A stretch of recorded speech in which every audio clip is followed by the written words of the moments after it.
Folks, Black Star Network is here.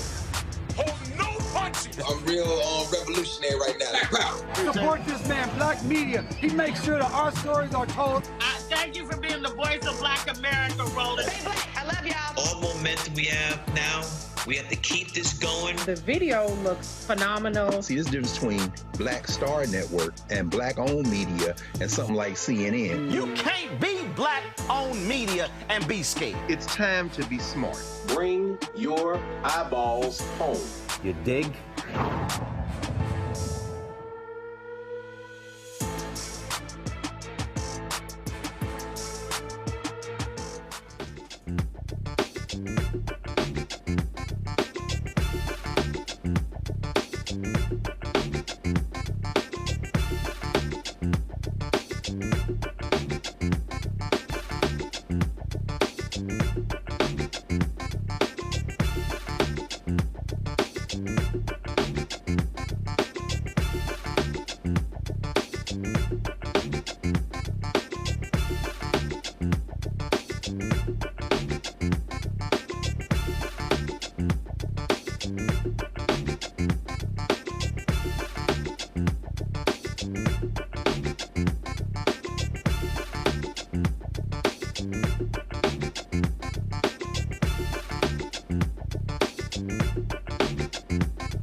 Today's Monday, April 8th, 2024. Coming up on Roland Martin Unfiltered, streaming live on the Black Star Network.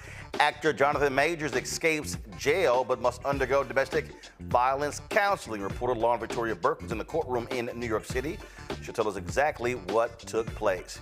A Florida jury finds a black man guilty of a DUI even after a white cop planted evidence during a May 2023 traffic stop. White conservatives are on a crusade against DEI programs in medical schools. Dr. Ebony Jade Hilton will explain how banning those programs could,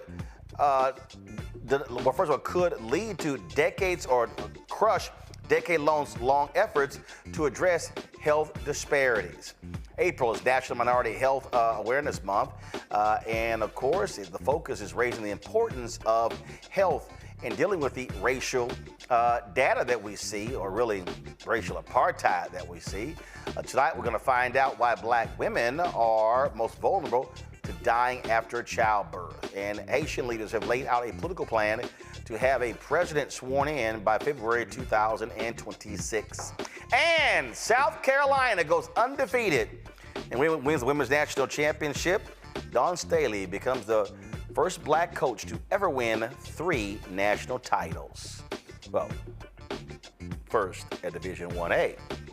Tennessee State won 3, and Vice President Kamala Harris honored them last week at the White House. It's time to bring the funk on Roland Martin Unfiltered on the Black Star Network. Let's go. He's got it. Whatever the biz, he's on it. Whatever it is, he's got the scoop, the fact, the find. And when it breaks, he's right on time and it's rolling. Best believe he's knowing. Putting it down from sports to news to politics. With entertainment just for kicks, he's rolling. It's on go, roll, roll, y'all. It's rolling Martin, yeah. Rolling with rolling now. He's funk, he's fresh, he's real, the best, you know he's rolling Martin now.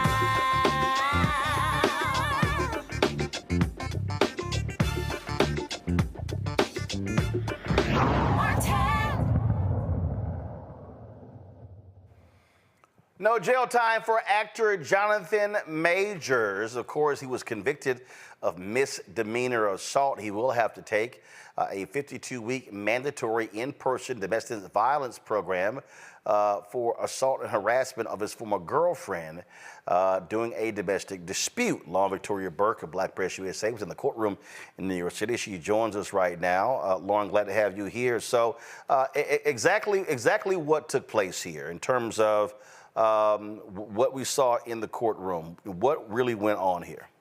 Well, what went on was, of course, you had a large degree of media there. Jonathan Majors had about 10 to 15 supporters sitting in the courtroom in the rows right behind him.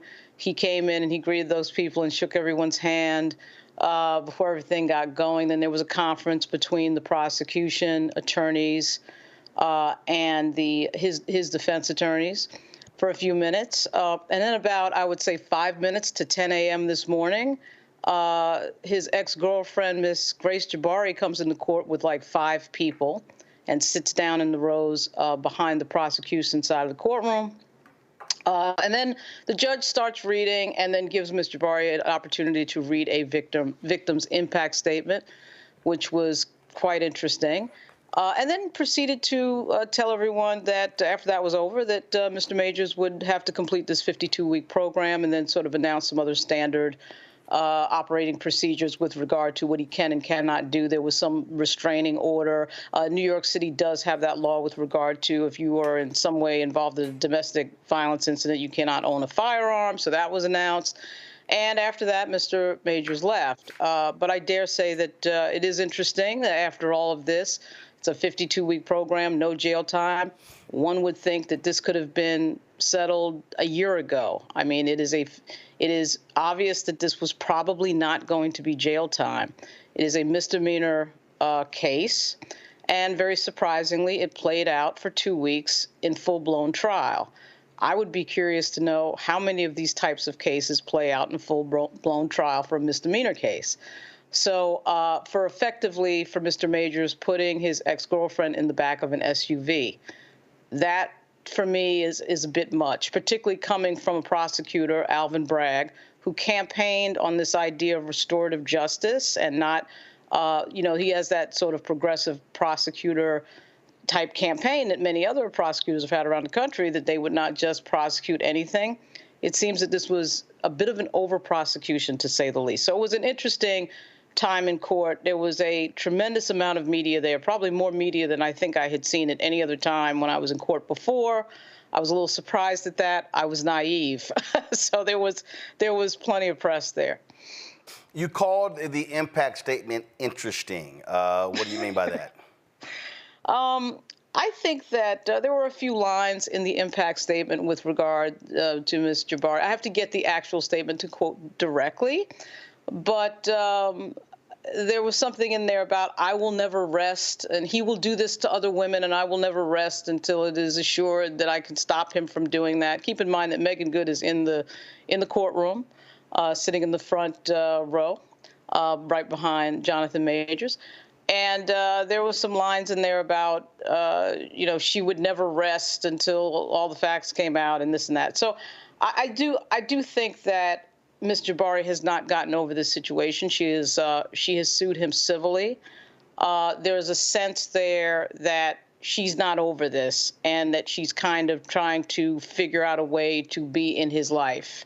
But the statement read, if you had landed here from another planet and you didn't know anything about Jonathan Majors and you heard that victim impact statement, you would think that this was a full-blown rape or sexual assault case and not a misdemeanor case in which the defendant was acquitted of all the intentional charges and then has this thing that's a misdemeanor, sitting there that typically is pled out of court with no trial for most defendants. So her impact statement was quite interesting and quite lengthy.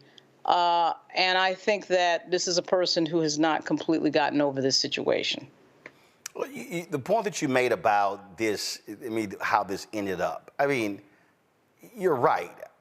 To think that this went through all of this and you came to this sort of sentence, this is typically a plea deal. Right. And a plea deal that could have happened and could have been offered a year ago. And as you already know, Roland, from interviewing the girlfriend of Kevin Porter, this is now the third time that a black male has been prosecuted by this office under Alvin Bragg on what I would define as some very questionable situation. First of all, you bring that up, the Kevin Porter case. Guess what? That was a settlement. And you know what he got? Court-ordered domestic violence treatment. Exactly. That was no trial. That was no jury selection. That was no, all of that. These were misdemeanor charges. Right. And so clearly there's a change in policy. We're dealing with a very young assistant DA that I believe got her, had passed the bar maybe 3 months before prosecuting Mr. Majors, and is very young. And I think that these people have no sense of what the history is when it comes to black men in the criminal justice system. They sure as hell like to talk a lot about other histories of other groups of people, which is all fine. I think people should be held accountable when we're talking about serious incidents involving domestic violence. There's nobody that's going to argue with that. But the prosecution brought an expert with regard to domestic violence, which is fine. That person talked about misogyny and the history of women and how they've been treated. All fine, all true. But somehow or another, when it comes to the history of the way black folks have been treated, and this specific case, black males in our criminal justice system, nobody wants to talk about that history. So I'm a little bit sort of glued to the fact that this all happened. And when I think of Adam Foss and Kevin Porter, Adam Foss and Kevin Porter happened right before that, and now Jonathan Majors. So one has to wonder, has Alvin Bragg brought a new policy to the Manhattan DA's office in which he is going to prosecute every argument, every time somebody yells at somebody, every time somebody places someone into a vehicle and then runs down the streets of Manhattan away from them, which is what Jonathan Majors did? Is all that getting prosecuted now? That would be a change in policy. Well, it is interesting when you explain it that way. And so what I'm sure, and for Jonathan Majors, after this incident, significant financial loss of movie roles, TV roles, and now he has to, frankly, put his career back together because he was riding high before this took place. Absolutely, and I'm going to be quite blunt. I think if his name was John Smith, none of this would have happened. There's a feeling here that this is being used as a vehicle to amplify certain advocacy groups and certain issues. And again, I think certainly there's nobody that's going to argue that we shouldn't be doing stuff about serious domestic violence. The question is, was this serious? And now this 52-week sentence with no jail time would indicate we could have done this last year. So I do think this is a very interesting moment. All right. Well, Victoria Burke, we sure appreciate it. Thanks a lot. Thank you. All right, folks. Got to go to a break. We'll be right back on Roland Martin Unfiltered on the Black Star Network. bad as Trump was, his economy was worse, and Black America felt it the most. He cut health insurance while giving tax breaks to the wealthy and big business. As president, I put money in pockets and capped the cost of insulin at $35 a month. There's a lot more to do, but we can do it together. Fanbase is pioneering a new era of social media for the creator economy. This next generation social media app with over 600,000 users is raising $17 million, and now is your chance to invest. For details on how to invest, visit startengine.com/fanbase or scan the QR code. Another way we're giving you the freedom to be you without limits. On the next Get Wealthy with me, Deborah Owens, America's Wealth Coach, nurses are the backbone of the healthcare industry, and yet only 7% of them are Black. What's the reason for that low number? Well, a lack of opportunities and growth in their profession. Joining us on the next Get Wealthy is Needy Bartanilli. She's going to be sharing exactly what nurses need to do and what approach they need to take ownership of their success. So the Black Nurse Collaborative really spawned from a place and a desire to create opportunities to uplift each other, those of us in the profession, to also look and reach back and create pipelines and opportunities for other nurses like us. That's right here on Get Wealthy, only on Black Star Network. What's up, everybody? It's your girl, Latasha from the A. And you're watching Roland Martin Unfiltered.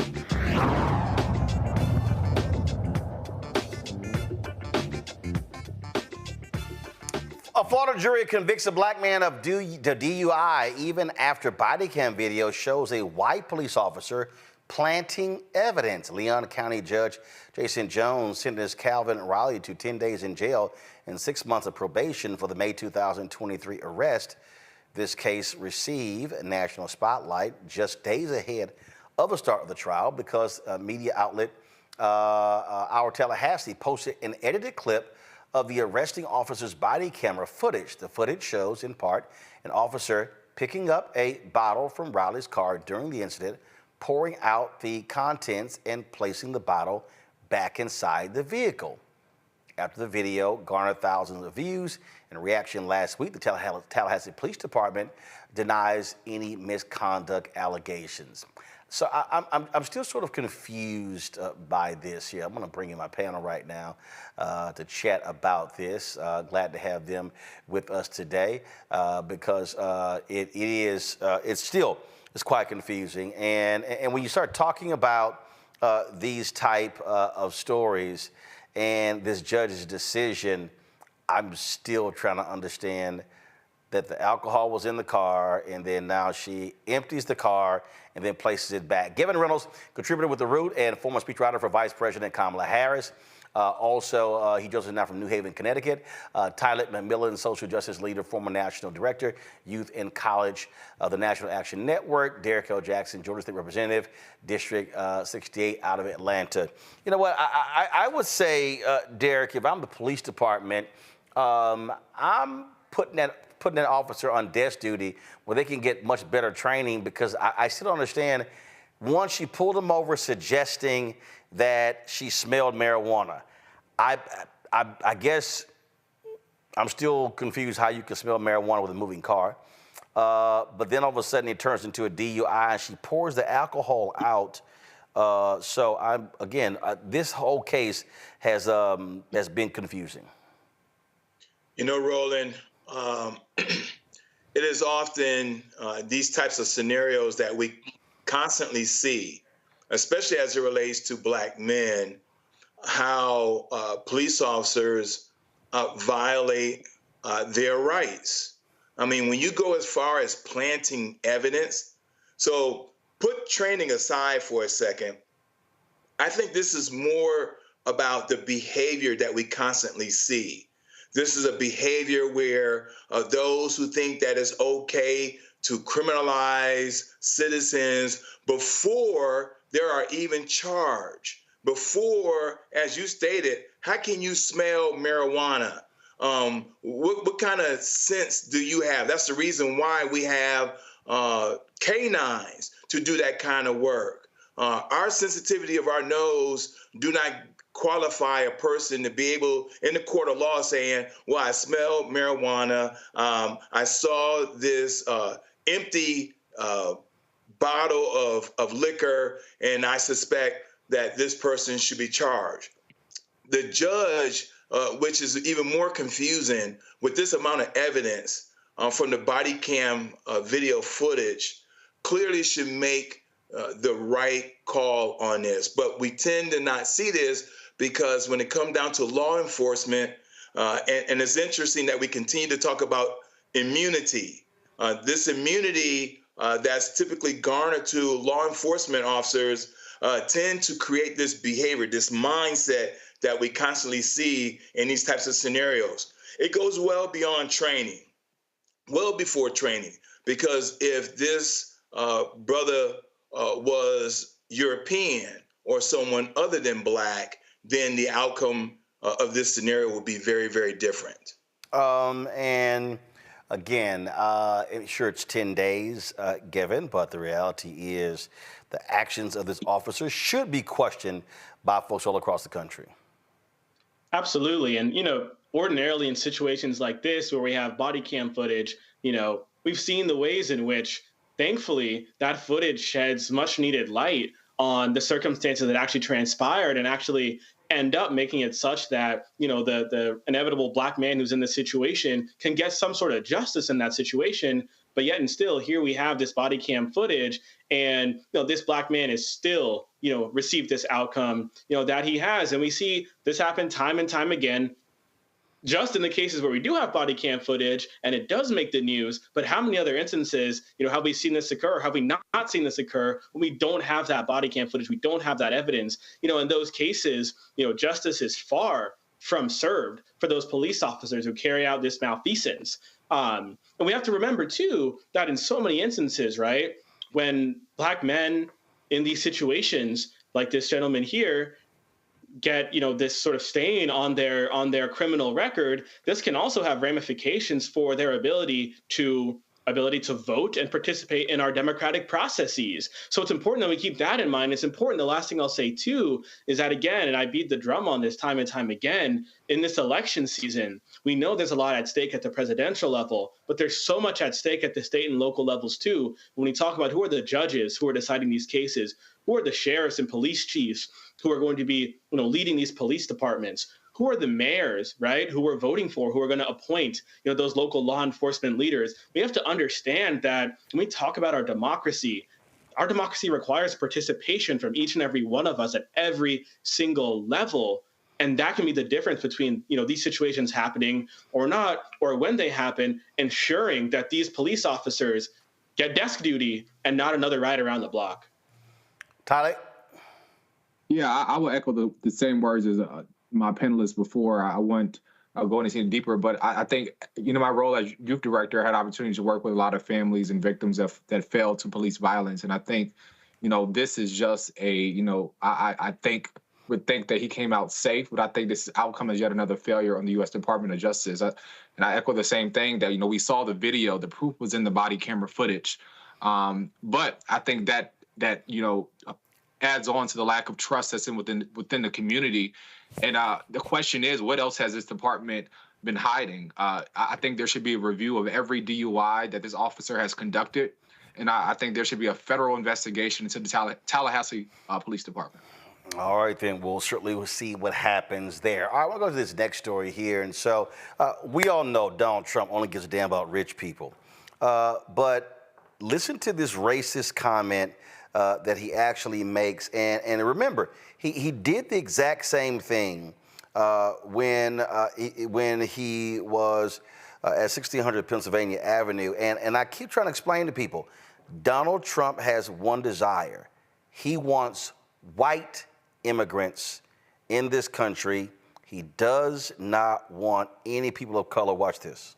Great honor that you're here. It's going to be a very spectacular evening, and people are just wanting change. Rich people want it, poor people want it, everybody wants change. Our country is really doing poorly.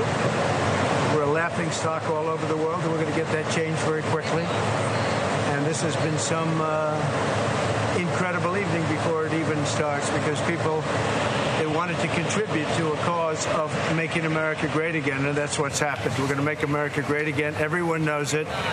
The election's going to be in now a little more than 6 months, and it's going to be the most important, I believe, election we've ever had. I think it's going to go down as the most important date in the history of our country. That's November 5th will be the most important date in the history of our country. And thank you very much. Thank you very much for being here. Did you talk to Garcia's family, President Trump? Now, that was part of the, the BS comments that he made.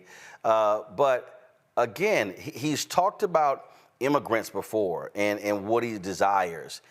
And how, where he said, I'm going to find the clip for a second, where he wants people from nice countries, like Switzerland and countries along those lines. That's a tell. That's a tell there. I'm going to see if I can actually find that part right there. Just give me a second. Let's see if I can find it right here. Let's see here. I think maybe do I have it right here? Possibly. Actually, I'm going to find a clip in a second. But he says, Gavin, nice countries, Switzerland, countries along those lines. He does not want black people. And if you're an African immigrant, if you are Latino, I don't know what the hell you're thinking. He don't want y'all in this country. No, absolutely not. And I know we're going to talk about Haiti a little bit later tonight, but he had those famous comments where he referred to, countries like Haiti as shithole countries. Donald Trump made it explicitly and abundantly clear. Look, I'm a proud son of immigrants. My parents immigrated here from the beautiful country of Jamaica. I don't even know if he would want people coming in from Jamaica these days. So when we hear Donald Trump make these comments, when we hear him talking about how he believes that immigrants are poisoning the blood, he's not talking about people coming in from Europe. We know that's a fact. He's talking about people from those shithole countries, as he's termed them, and he wants our immigration system, he wants our whole country to look a very certain kind of way, and we best believe that if we let him anywhere near the Oval Office again, he's going to put in place the policies, he's going to put in place the procedures, he's going to work through Congress to enact the laws that will fundamentally reshape and redesign our immigration system and our country in his image. So this is, the New York Times reported this, Tyler. And during the fundraiser, this is what he said. He appeared to refer to an episode of his presidency when he drew significant criticism after an Oval Office meeting with federal lawmakers about immigration, during which he described Haiti and some nations in Africa as shithole countries, compared to places like Norway. And when I said, why can't we allow people to come in from nice countries? I'm trying to be nice, Trump said at the dinner, to chuckles from the crowd. Nice countries, like Denmark, Switzerland. Do we have any people coming in from Denmark? How about Switzerland? How about Norway? He continued. And they took that as a very terrible comment, but I felt it was fine. He went on to say that there were people coming from Yemen where they're blowing each other up all over the place. He's literally saying, dang, can we not get more white people here? Literally, I think this is no surprise to the agenda. We talk about white supremacy and the suppression of black and brown folks in this country. And I think even as I hear his slogan, this "Make America Great Again," I don't understand the peak in America where it had this such greatness. But if we were to say that we have reached this progression of greatness, it was the fact that it was African slaves that were drugged here by force that make America great. It is the folks who crossed the Rio Grande who make America great. It is the Native Americans that have been in this country who make America great. It is the immigrants who come from these countries from across the world who build the fabrics of what this nation is. And if we are to be a nation that talks about our diversity, that talks about the melting pot that we are, in that it is those immigrants who cross those rivers and come over, who build the fabric of our nation. And it's sad and sickening and not surprising that the former president continues to echo those words out of his mouth. Derek, if you're black and brown, what he's saying is, frankly, I don't want y'all in the country. So I'm sorry, if you're black and brown, you got to be an idiot to even consider voting for Donald Trump. Roland, we don't even have to imagine what he would do if he got back into the Oval Office, right? I mean, how he attacked Baltimore, how he attacked Atlanta, predominantly black metropolitan areas, this man said out of his own mouth his true feelings, his true thoughts. And so what we have to do this time around, and I appreciate your show in particular, because we're calling them out. We can't let folks off the hook and just simply try to downplay what he says when the camera is rolling. No, he didn't really mean that. It's a Freudian slip, et cetera, et cetera. No, he means what he said. And just like what he did, well, he attempted to do with the Central Park Five, that are now exonerated five, the same thing that he did when he was the landlord of an apartment, putting a little C by every application where it was, families of color. This man has a long history, Roland, of racism, bigotry, and hatred, and we have to call it out. Absolutely. All right, folks, hold tight 1 second. When we come back, we're going to chat with Dr. Ebony Jade Hilton. These racists continue their attack on DEI in every aspect. Now they're trying to attack what's happening in medical schools, and she says this could have devastating consequences for the medical industry. We'll chat with her after this short break. Don't forget, support us in what we do. You can join the Bring the Funk fan club. Send your check and money order to P.O. Box 57196, Washington, D.C., 20037-0196. Cash App, $RM Unfiltered. PayPal, R Martin Unfiltered. Venmo is RM Unfiltered. Zelle, Roland at RolandSMartin.com. Roland at RolandMartinUnfiltered.com. We'll be right back. Next on The Black Table with me, Greg Carr, a conversation with Professor Toyin Falola, a man described by many as an African intellectual legend. He is without a doubt the most important and prolific writer, thinker, teacher, and servant of African studies in the modern world. And then today, we have George Floyd, the Black Lives Matters, and the re-emergence of radical Black thought. We're honored to welcome him to a very special, can't miss episode of The Black Table, only on the Black Star Network. Fanbase is pioneering a new era of social media for the creator economy. This next generation social media app with over 600,000 users is raising $17 million, and now is your chance to invest.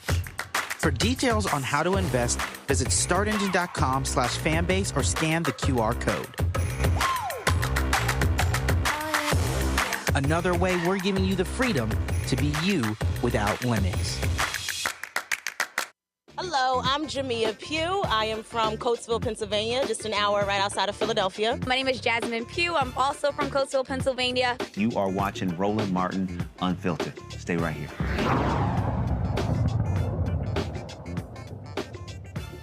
Oh, DEI, DEI, DEI. The right has been constantly attacking DEI programs, which is their latest attack on black folks. It was CRT, it's affirmative action, it's quotas, it's diversity. I mean, it goes on and on and on, and frankly, it's all anti-black. They're also bolstered by the Supreme Court's decision banning affirmative action in colleges and universities, and they've been using that to go after everything, which I told y'all this stuff was coming down. I've been talking about since 2009, wrote about it in my book, White Fear, how the browning of America is making white folks lose their minds. And so now what you have is an attack on medical schools. You've been hearing the language. Oh my goodness, conservatives like Dave Rubin, people are gonna be dying because we're letting these unqualified folks, these DEI hires in. Do they say anything about when people have been injured or died at the hands of white doctors? No, I don't think so. Well, Dr. Ebony Jade Hilton, of course, University of Virginia, anesthesiologist. She looked fired up. So she was posting some comments over the weekend. She sent me a text. She was like, Rolla, I gotta come on. I was like, Ebony, you're always welcome on the show. So, Doc, glad to have you. It's been a while since we've had you on. Glad to see you. So, you have not been happy with these folks. Take it away. Right. I mean, it's one of these things. It's the same tired, rhetoric that we've had for generations, of where it is a blame Black people for the lack of progression of our individual selves that racists seem to center on. And if we really do look at, who benefits from DEI efforts in the first place, it's been the same thing since the women's suffrage back in the 1920s. The greatest benefactor of any type of affirmative action has always been and will continue to be white women. But in this discussion of who we should limit and keep out of the halls of the hospital, we're continuously pointing the finger at Black people as if we're overwhelming the system in the first place. In fact, if you look at it, of all physicians, Black women, we only make up 2% of the doctors. So these racist people that are screaming out, limit the DEI, they're literally punching air, because who are you talking about that's taking your spot? Also, when we talk about this idea of DEI, I go to my iPad. I mean, look, it's a part of the healthcare industry. This is from USA Today. Within medical schools, DEI is a broadly accepted part of basic training for quality care. We cannot deny the reality of, frankly, medical apartheid, how Black folks have been treated separately from others. And so it's important to teach these things to get non-minority doctors to understand that you cannot bring your biases to the table when you're assessing patients. We know when it came to even, early on, racism actually helped Black people in the sense of the opioid crisis, because early on, doctors were not prescribing Black folks the powerful opioids because they said, oh, they must be here trying to get their fix in. So they were prescribing Tylenol, when they were giving the white folks all the other different drugs. And so they start dropping dead left and right. I remember I gave a speech and I said, wow, the one time racism actually helped Black people for a while. Right. And, we can talk about the problem that Black people face, and then we can also talk about the impact that diversity has had on the medical field in general. The problem Black people face, for one, we're nearly twice as likely to die from any kind of preventable heart disease. If you're between the ages of 45 and 54 years old and you're Black, you're 3 times more likely to die from a stroke than if you're white. We can talk about cervical cancer and breast cancer and how Black women are 2 times more likely to die from cervical cancer. We saw Jessica Pettaway, 36 years old. Life is over, right? From misdiagnosis from cervical cancer. We can talk about breast cancer and the fact that Black women have higher death rates in every single state of the United States of America. We can talk about prostate cancer and Black men being twice as likely to die from prostate cancer than if they were white. And Dr. Martin Luther King's youngest son, 62 years old, just died from prostate cancer. So we can talk about all these devastating things. And we can also talk about the benefit of why that means that we need more Black people in the medical field. For instance, if we're looking at infant mortality, right? We know that 1 in every 90 Black children, 1 in 90, will die before their first birthday. We bury them. But if you are a Black mother, in a Florida study of 1.8 million births, if you are a Black mother and you had a Black daughter or doctor, your child's likelihood of dying was cut in half. That is huge in itself. And then there was other studies looking at 1,600 counties that showed that if you had an increase in just 10% of Black physicians present, that you would increase mortality or your length of life by at least 30 days. These are the things that we are not talking about, of how Black people and Black doctors help to keep Black people alive. And it's not just about race. Again, when we're looking at the greatest benefactors of the DEI movement, it has been women in totality, right? But if you look at women in the surgical field, there's a study looking at over 1.5 million cases. And what they saw was that if you had women taking care of patients instead of men, 32,000 people would be alive at the end of the year, in addition to what we already have, right? And then on surgical patients, it showed that of 1 million cases, if you had a female surgeon, you were 25% less likely to die than if you had a male surgeon. So when we have these opponents come in and say we should limit DEI and we should keep the underrepresented minorities out of medicine, what they are literally translating that to is that we can increase death and morbidity and mortality because we know those people and that diversity helps to keep people alive and reduce complications. And you have a member of Congress who has been talking about this, and he's supposed to still address a health organization, and you're not too happy about that. At all. That's Dr. Murphy. First of all, Dr. Murphy is a urologist. And if we look in 2018, they showed that of the 11,000 urologists that are around, right, that only 262 were Black. 11,262. Again, these people are punching air because who are you mad about that's taking your seat? And Dr. Murphy, for instance, I think he entered in medical school in 1980, 85. We have to remember Tuskegee experiment didn't end until 1972. So there were not a lot of Black people in your medical school class anyway. That tells you how long we still have a lag in catching up to the numbers that we deserve, because we should be a reflection of the population that we serve, because we are public servants, we are medical providers. Questions from the panel. Let's see here. Tyler, you're first. Yeah, I would echo your words. I think, thank you for your leadership on this. And I think, it's shocking, but it's not, it's shocking to see with it, all the rhetoric that we've been seeing with DEI has been just ongoing. And I think, as you mentioned before, diversity amongst physicians leads to better health outcomes for patients, and it leads to health equity and closes disparities. What can folks do to combat this? We see it in Congress as more of a message bill, but this could be a trickle down effect into states across the country. What can folks do to ensure that their schools and communities are safe? Right. I think one thing that we can do is we literally can say, hey, we are Black people and we're paying our taxes that go to fund these federally backed health insurance policies, Medicaid, Medicare. And if we know that our outcomes are better when we have physicians that look like us, that talk like us, whether that's our language, our native tongue, if they have our same religion, right? If they have our same sexual orientation, if they have our same gender, if they have our same race, if we know that they have better outcomes and that I am more likely to be alive, then this needs to be a federal policy and not one of these things where we're deeming, the public's feelings, of which most of these people don't even have a medical degree to begin with. They have not taken the MCAT to begin with. And then yet telling people who are qualified and who are not qualified to be in those positions. And so I think we need to start doing that. We need to start tying policies related to whether or not this is a civil rights issue.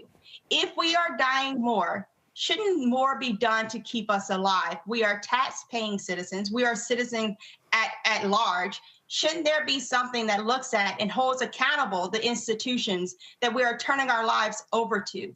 If we look at the numbers for the hospital, for the department, down to the individual provider, and it is showing that you have a racial health disparity, and you're not showing how you are tackling those racial health disparities, then you should not be afforded federally backed dollars. That just does not make sense. Are you actually trying to say the pro-life people actually care about Black lives? Right. Derek, your question. Dr. Hilton, I really appreciate your work in this area. So mine's is sort of twofold, because we got the systemic challenges that we're dealing with here in Georgia. I'm right in Atlanta, where 82 counties out of 159 counties do not have an OBGYN. 61 counties out of 159 do not have a pediatrician. So how do we combat the structural challenges? But then there's a disinformation. As you were breaking it down, the facts, Georgia, depending on which ranking you look at, we're number 47, 48, or 49 when it comes down to maternal and infant mortality. 169 women died just simply trying to bring, life into this world. In Georgia, 776 children died just simply trying to become part of our population. And so how do we combat disinformation and misinformation when we are trying to give facts in our Georgia General Assembly down here, and at the same time in the Black community build trust? Because we noticed during COVID, because of the misinformation and disinformation, that trust factor really placed an impact on the things that we could and could not do during COVID. Right. You know, and you bring up great points. One, access, and then the misinformation or the stigma that's placed on Black people too, that the reason why we don't engage in medical conversations is because of one, just simply mistrust, and or for two, that we don't want to be compliant with recommendations. But I think what we see, if we particularly look at COVID, once Black people were actually allowed to get the vaccine, because we do have to remember there was a phase out process when the vaccines were allowed to the public, right? And in the very first time, it was for medical providers, of which only 16% of medical providers are Black. And that's including nurses, that's including nurses tech on down, right? And then it went to a long age group, and it said, well, if you're 75 and older, of which we know that of all Americans, 65 and older, only 9% are Black. So automatically they wrote us off as being able to be available to have are eligible to have the vaccine in the first place. It really wasn't until the summertime of 2021 that Black people in large were able to get vaccinated, unless those persons had severe heart disease, diabetes, had some form of cancer. Basically, you had to enter into 2020 with at least one of your organs dead and or gone, or you had to be a doctor in order to get vaccinated if you were Black, largely in the United States of America. But what you bring up is a very good point, though, as far as listening to the voices of Black people and getting them the resources that they need.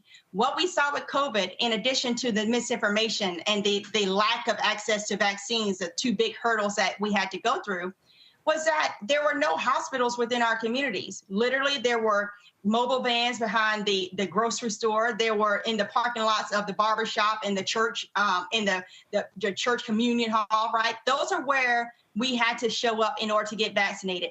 And when the COVID pandemic was quote unquote over, those mobile vans disappeared. There was not one brick laid to establish a new clinic within those neighborhoods and those communities that we knew were dying at 5 to 6 times the rate of other community members right down the street.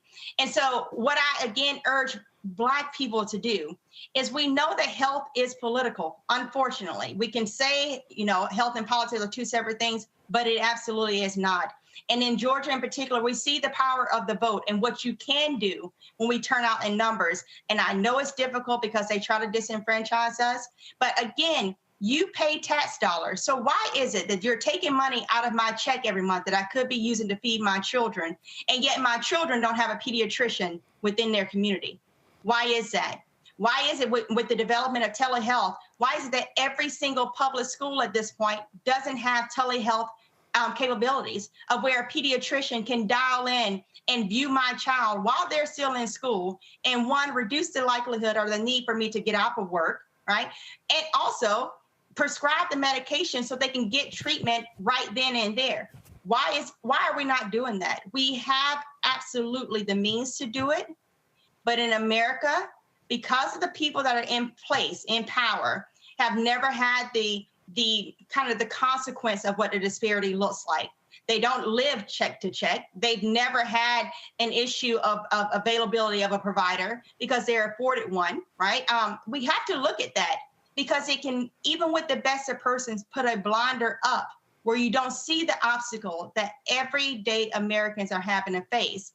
But when that blinding leads to the death of Black people, where we are now dying at younger ages than 2 and 3 generations ago, that is now a problem that we have to reconcile with, and America needs to do better. And Ebony, the reality is, when we look at, the numbers are the numbers. I mean, I don't care what category. It's not like, oh, we're doing great in any one particular area in the medical field. Mm-hmm. It is true. I mean, again, if you look at the leading causes of death, 12 of the 15 leading causes of death, Black people have higher rates at younger ages. I mean, we can look at Chadwick Boseman, right? We can look at Dexter Scott King. We can look at Jessica Pettyway. We can look at near deaths too, though. We can look at Serena Williams. We can look at Beyonce and their complications with pregnancy. It's not only the ones of us who die that is an issue. That's a major issue. But it's also the ones of us that are living with the consequences of the near misses. And again, when we're living in the United States of America, where we're able to donate money to all these other countries, right? And we're able to, as you were saying in your previous segment, point at under countries and call them shithole countries. but we don't take a second to look within and wonder why we still don't have clean water in Flint, Michigan. And that was back in 2014. While we still have not all the power in Puerto Rico, right? How are we able to have these issues where we turn a blind eye to the best, most vulnerable populations when, again, these are tax-paying citizens? And I'm not saying that taxes are everything, but what I do know is that it takes money to run these programs. And we, with every single cent that comes out of your check, are funding these programs. We're funding these hospitals, and therefore they need to serve us. And that's how we start to really think about I feel we should start to think about the Black Lives Matter movement. Because like Dr. Martin Luther King said, of all forms of inequality, it's injustice in health that's the most shocking and most inhumane. We lose far more people at the hands of medicine and the lack of resources and the mixed diagnosis that happen and the lack of accountability when things go wrong within our community than we would ever do with the police system. But yet the call for reform is simply not there in the voice and the strength that it is when we see the happenings of Philando Castile and George Floyd and Sandra Bland, things that definitely need spotlighting. But Jessica Pettyway, she also deserves to be spotlighted. Yep, absolutely. And so you have been sounding the alarm, so we appreciate it. And of course, as I said, you're welcome anytime. But I can't let you go yet, because I was on social media yesterday, and I came across this tweet right here. City girls, y'all had your run, but 2024 is for us, hashtag country girls. First, Beyonce and Cowboy Carter goes #1, and now South Carolina Gamecocks go #1. Let's go. So I'm going to let you go ahead and gloat for the country girls right now. I see Tyler. Tyler, what's this? Tyler, you got the orange, what? You an Astros fan, Tyler?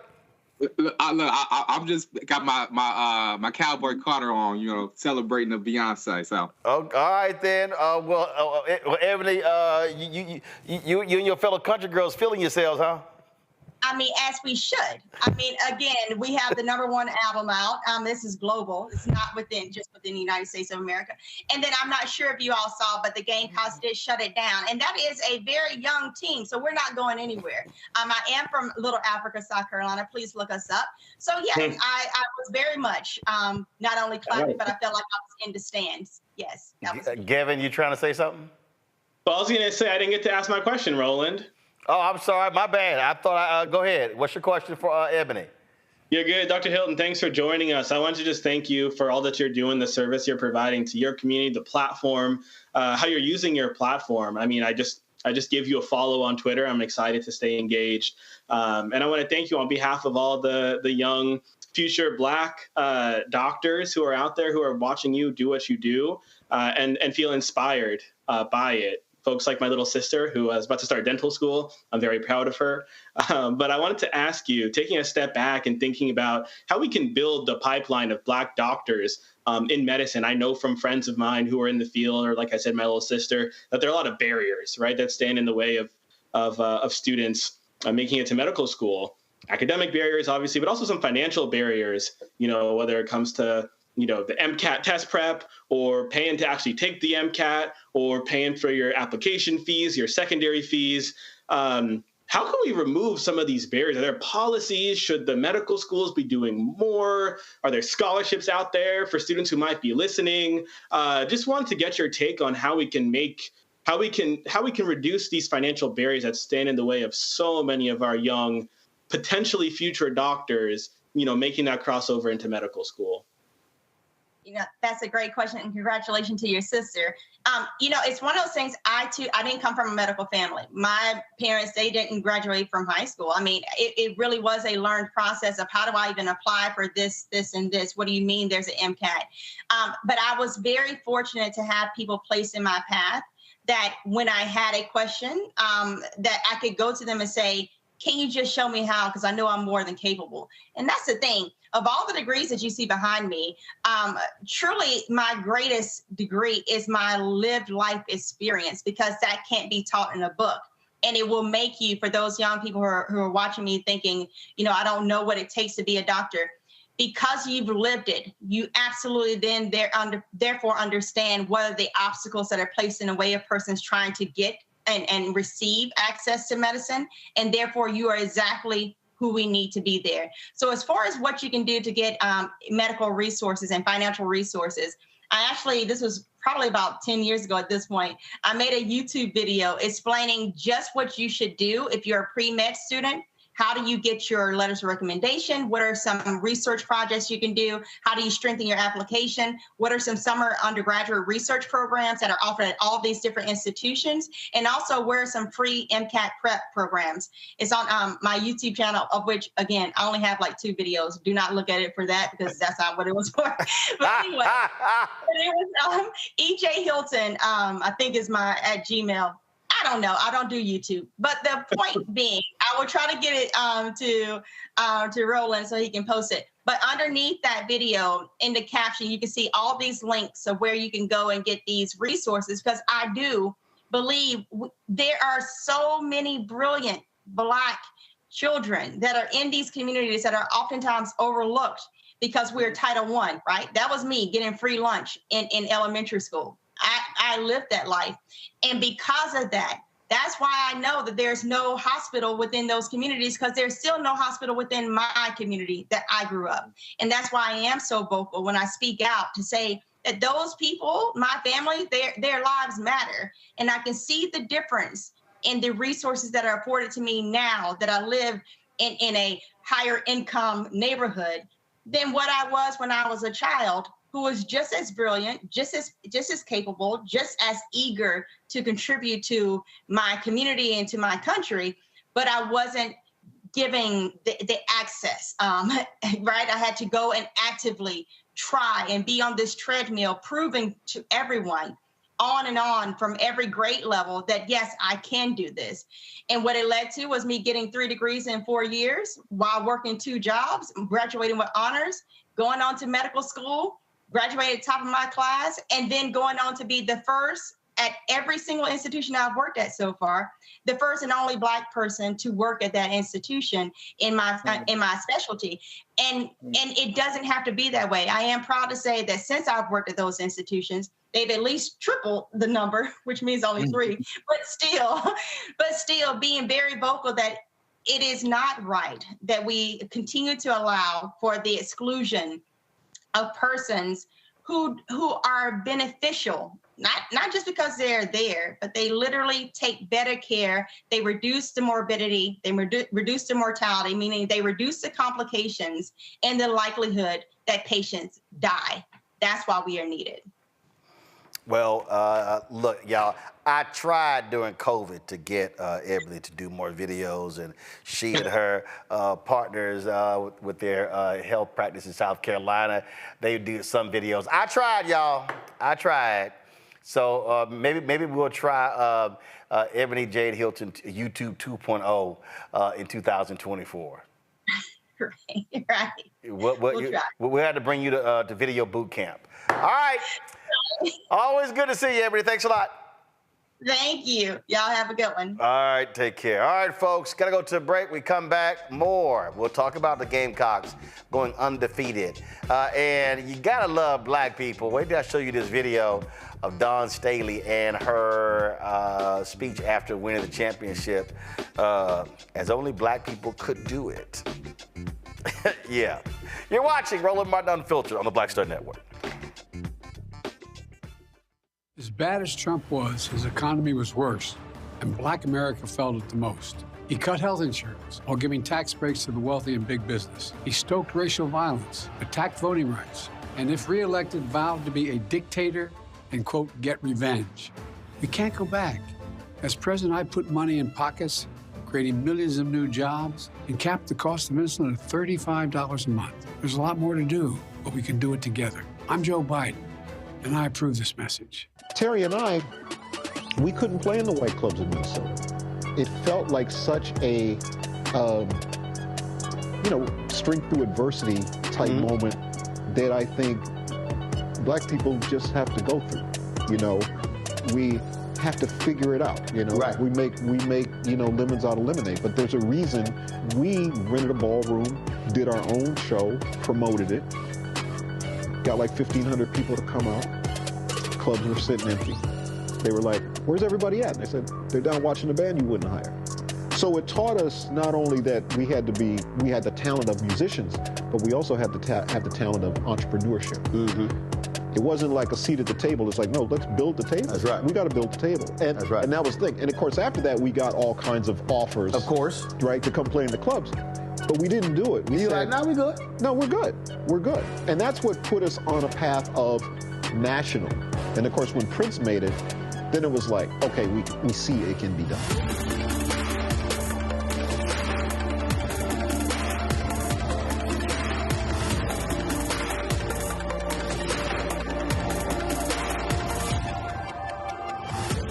Fanbase is pioneering a new era of social media for the creator economy. This next generation social media app with over 600,000 users is raising $17 million, and now is your chance to invest. For details on how to invest, visit startengine.com/fanbase or scan the QR code. Another way we're giving you the freedom to be you without limits.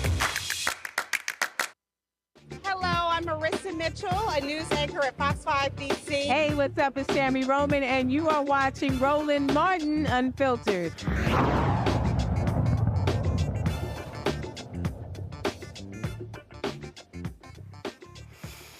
All right, folks, welcome back. Haiti should have a new president sworn in on February 7th, 2026. That's the plan. Haitian leaders have finalized for a proposed transition government. A transitional government will work for 22 months to restore order to the gang-plagued capital of Port-au-Prince and prepare for 2-year elections. The 9-member ruling council, comprised of 7 voting members and 2 non-voting observers, was named by a cross-section of political parties and civil society organizations. The plan ends nearly a month of negotiations to determine a path for selecting a new prime minister to replace outgoing leader Ariel Henry, the prime minister who resigned. The gangs continue to paralyze the country. Haiti's National Police Agency says that it has recovered a hijacked cargo ship laden with rice following a gun battle with gangs that lasted more than 5 hours. The gangs reportedly kidnapped everyone aboard the ship and stole some 10,000 sacks of rice out of the 60,000 sacks it was carrying. The country is on the verge of starvation as more people are going hungry as the Caribbean nation struggles to survive with no stable government and the increase in deadly gang violence. The reality here, Derek, is that you've got to have security. You've got to be able to control what's happening. You have to give people any hope whatsoever. You cannot have gangs in complete control of the nation, of the nation's capital. You know, the last time, Roland, I was on your show, and here we are a couple weeks later. The trajectory for Haiti is going in the wrong direction. I really do believe that the United States can play a larger role. Despite the history between Haiti and the United States, put that aside. But when you had this kind of chaos, conflict, and confusion, when you have street-level gangs who are basically hijacking produce and bags of rice, as you mentioned, we just, as the United States, cannot stand by. We don't do it for European countries. We should not do it for Haiti in that sense. So we got to step up and do more and not just simply just watch this chaos and this conflict and this confusion to continue to run rapid in Haiti. You know, it is a whole lot going on, Kevin, and retired General Russell Honore has not been happy with the Biden-Harris administration. He says they need to be far more vocal than they have been on this. He said, you look, they're talking about Ukraine, talking about Israel. He said, but no mention at all from the president or the vice president of what's happening in Haiti.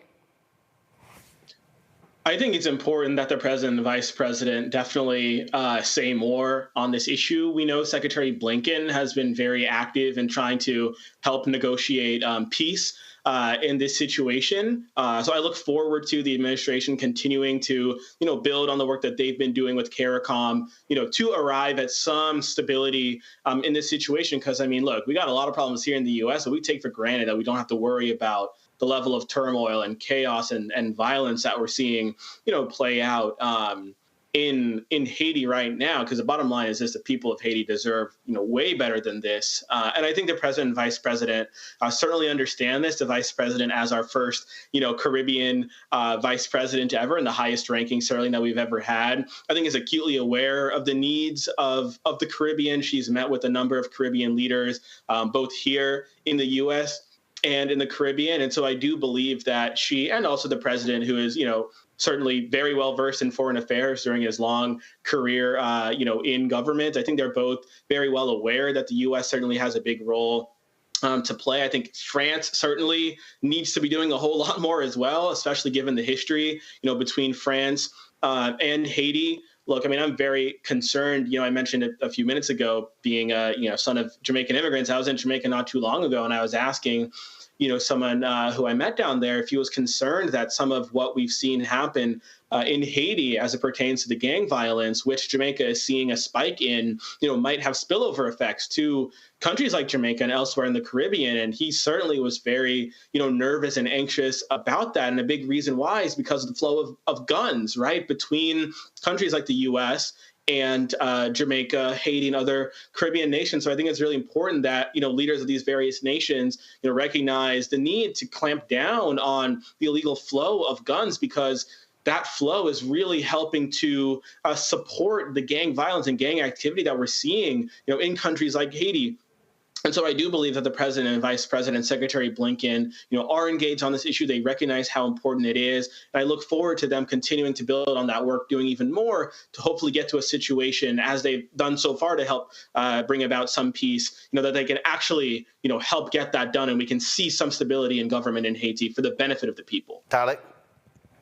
Yeah, I would echo the same words. I was on the show when General was on, and I echo those. The hundreds of thousands of folks who are displaced by gang violence, and I think it's important that the administration, the president and vice president speak up. I think it's important in securing the streets again in the United States, however they can do in their support. I think we must pay attention to what's happening in these black countries, as what's happening in Sudan and the Congo, what's happening in Haiti should not be a blind eye to what's happening across the world. And I think it's important that we provide resources, that we support those who are seeking asylum to come to this country, that we are stopping deportations from going back, that we are offering support, because at the end of the day, there are children and helpless people who need our help and support.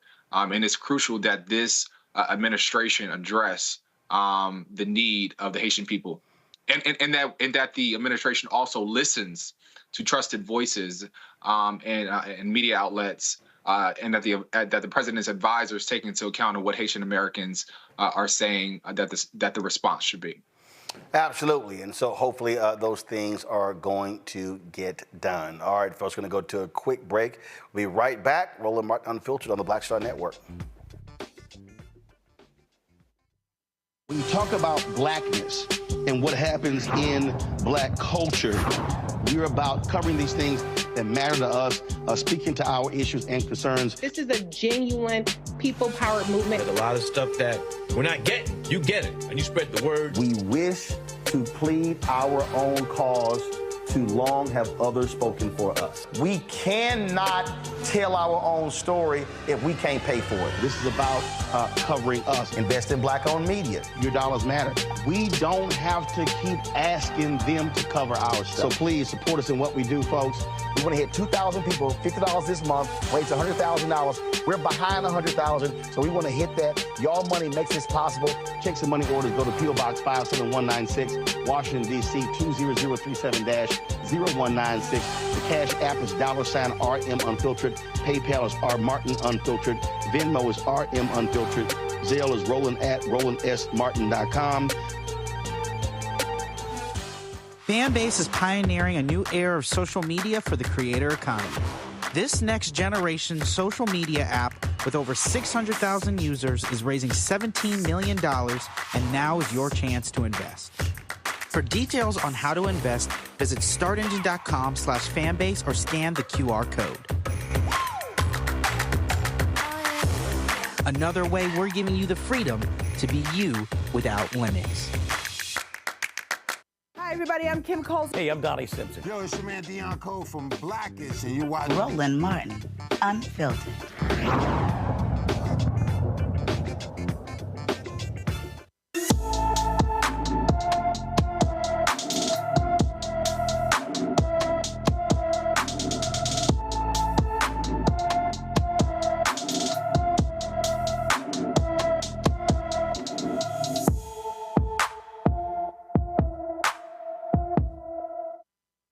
Folks, Janiyah Adair has been missing from Memphis, Tennessee since February 13th. The 15-year-old is 5 feet 5 inches tall, weighs 114 pounds, and has black hair and brown eyes. Anyone with information about Janiyah Adair is urged to call the Memphis Police Department at 901-545-2677, 901-545-2677.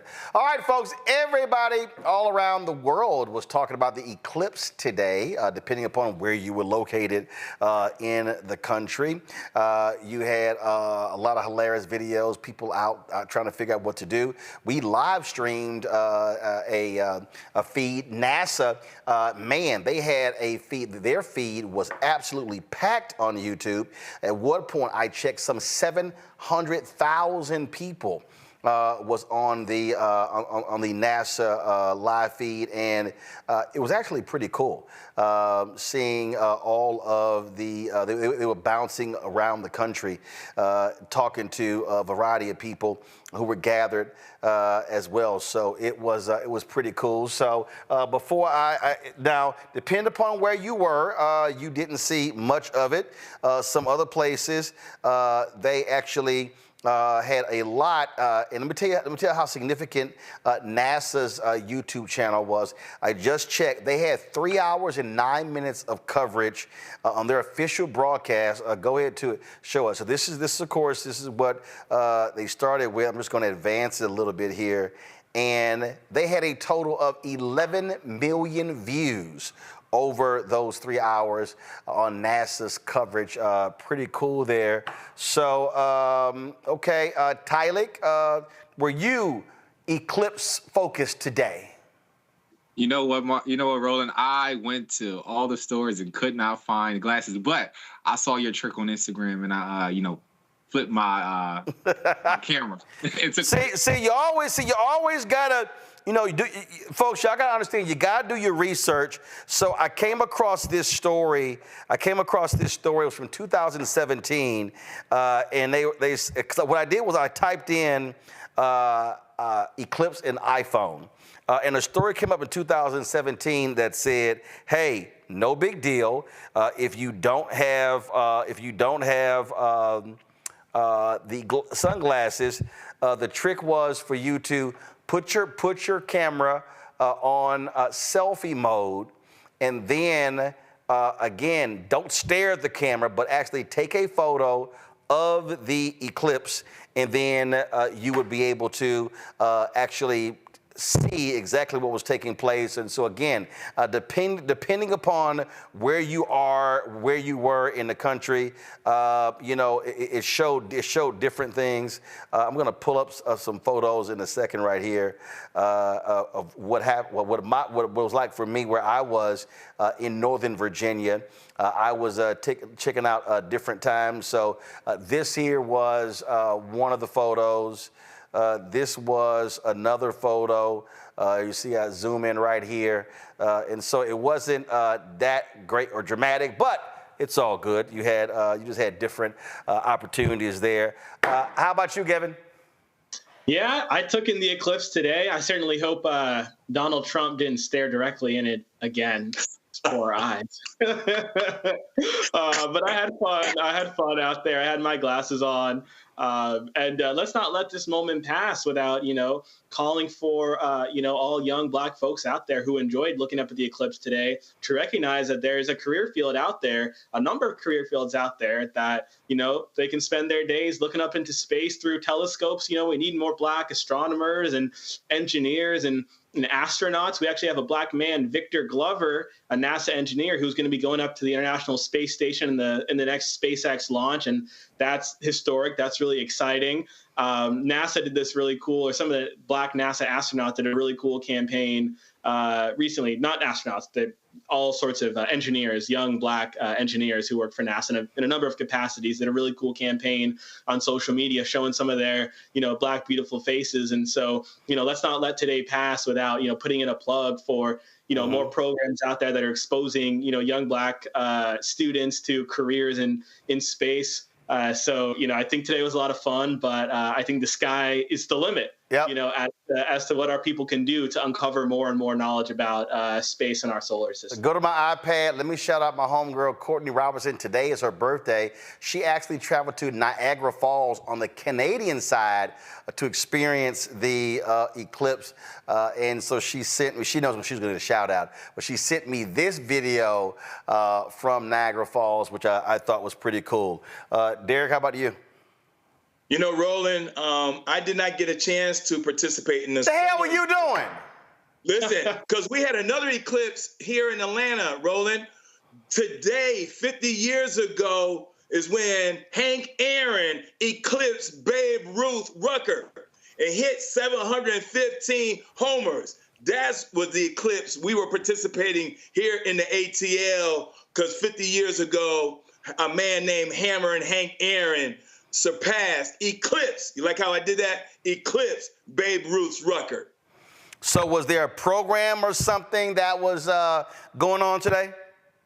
Oh, yes. There were several events that was happening. But, here as the largest Black caucus, we certainly celebrated and recognized Mr. Hammer and Hank Aaron, because, as you well know, not only did he eclipse Babe Ruth's record, but he broke so many barriers back then. And then even after he retired from baseball, he continued to break records. He eclipsed records in business as well. And so that's the solar eclipse that we were doing here in the ATL.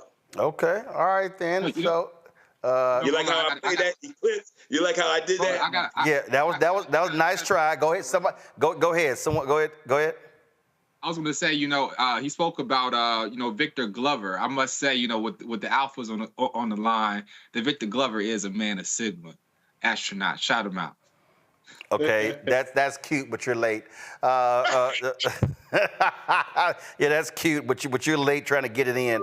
And see, Derek, I'm always prepared for anything. So this is, of course, from 2017, when I was one of the hand-selected honorees of Hank Aaron for the Hank Aaron Courage Award. That was 7 years ago. And so this was some video that I shot in their new ballpark. That's the whole display they have there of Hank Aaron, including 755 baseball bats representing each one of the home runs he hit in his career. So that's the statue, of course, there showing his powerful hands. Folks, if y'all have not been to that stadium, listen, doesn't matter if your team plays there, you still want to be able to take advantage of that. So it was absolutely great to know Henry. First of all, let me be real clear. He preferred Henry Aaron. And so he never really liked being called Hank Aaron. It was shortened. And he would always say, Howard Bryant wrote a book on Henry Aaron, and anybody who he always knew who his friends were, because they called him Henry. Everyone else called him Hank Aaron, and so that was always an interesting distinction about him as well. So it was great to be there a few years ago and to see him, chat with him. So all around a great day. And given you're absolutely right, it was one of the reasons why I love today. Because what it does is when you talk about the solar eclipse, I mean, it really does, I think, make a lot of people revert back to when they were children. Because it is interesting how, Frank, it's how many people were excited about science in their younger days, and as they get older, it's like, oh my God, I don't want it. So I was watching all different videos and things on social media, how people were just preparing, and then there were literally like eclipse parties and people who were hanging out and all sorts of different things that were going on.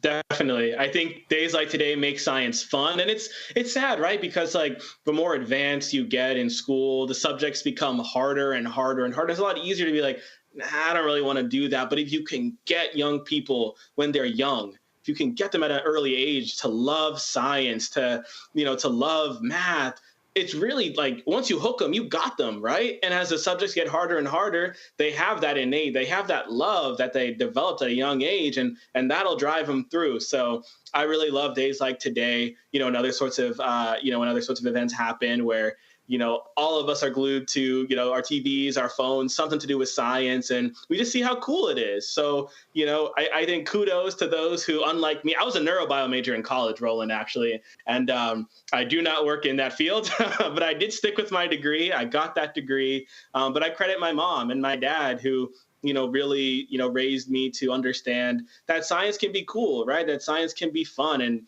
I'm really so proud of my mom who, what she does now, she goes around Atlanta to different Title I schools and she brings hands-on science and engineering activities, to schools that otherwise wouldn't have those.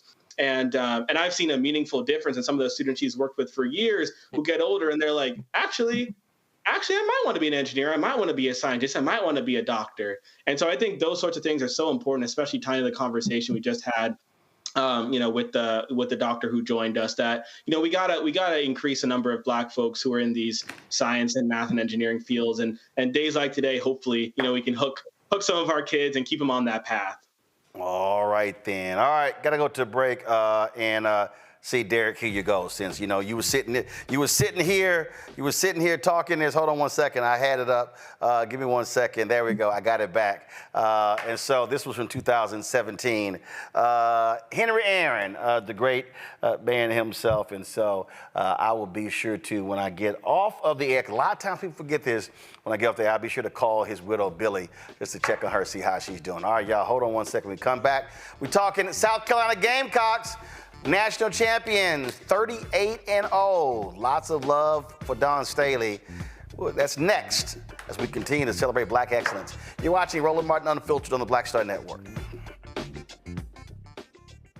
As bad as Trump was, his economy was worse, and Black America felt it the most. He cut health insurance while giving tax breaks to the wealthy and big business. As president, I put money in pockets and capped the cost of insulin at $35 a month. There's a lot more to do, but we can do it together. On a Next, A Balanced Life with me, Dr. Jackie. People can't live with them, can't live without them. Our relationships often have more ups and downs than a boardwalk roller coaster, but it doesn't have to be that way. Trust your gut. Whenever your gut is like, this isn't healthy, this isn't right, I don't like the way that I'm being treated. This goes for males and females.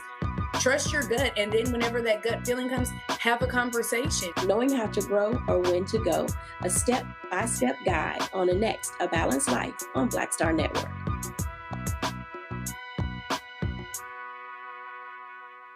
I'm Dee Barnes, and next on the frequency, Beyonce has always been country. We're talking to music, pop culture, and politics writer Taylor Crumpton about her new article on Beyonce's new country songs and how country music has always been part of Black culture. Since the release of Texas Hold'em and 16 Carriages, there has been a definition of what Black country music is and a definition of what white country music is. White country music historically has always won the awards, have always got the certifications. Black country music has not. This is a conversation you don't want to miss. That's next on the frequency on the Black Star Network. What's good, y'all? This is Doug E. Fresh, and you're watching my brother Roland Martin Unfiltered as we go a little something like this. Hit it. It's real.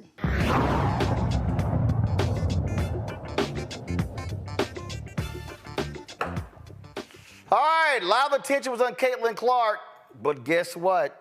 They completely overlooked the folks who eventually won the national championship, and that is in women's college basketball, the South Carolina Gamecocks, SEC.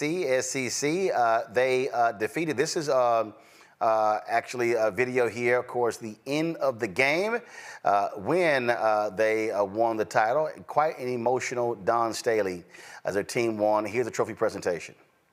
2024 National Championship Trophy to Coach Dawn Staley and the South Carolina Gamecocks.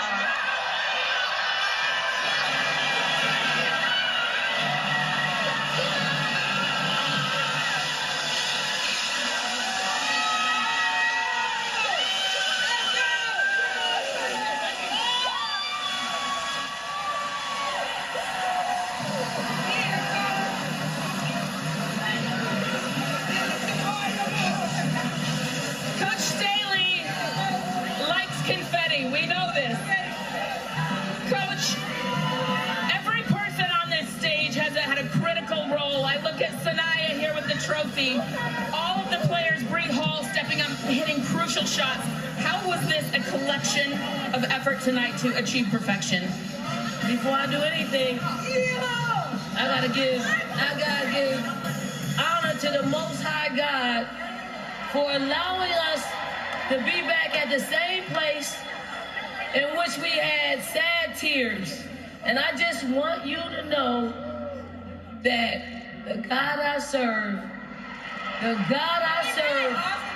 when he closes a door, he opens up a door that's giving you unimaginable success. This is uncommon favor. Now, y'all know black people. Y'all know black people. We got to be a little extra. So this brother on Instagram and TikTok, well, just go ahead and play it. I gotta give honor to the Most High God for allowing us to be back at the same place in which we had sad tears. And I just want you to know that the God I serve, when he closes a door, he opens up a door that's giving you unimaginable success. This is uncommon favor.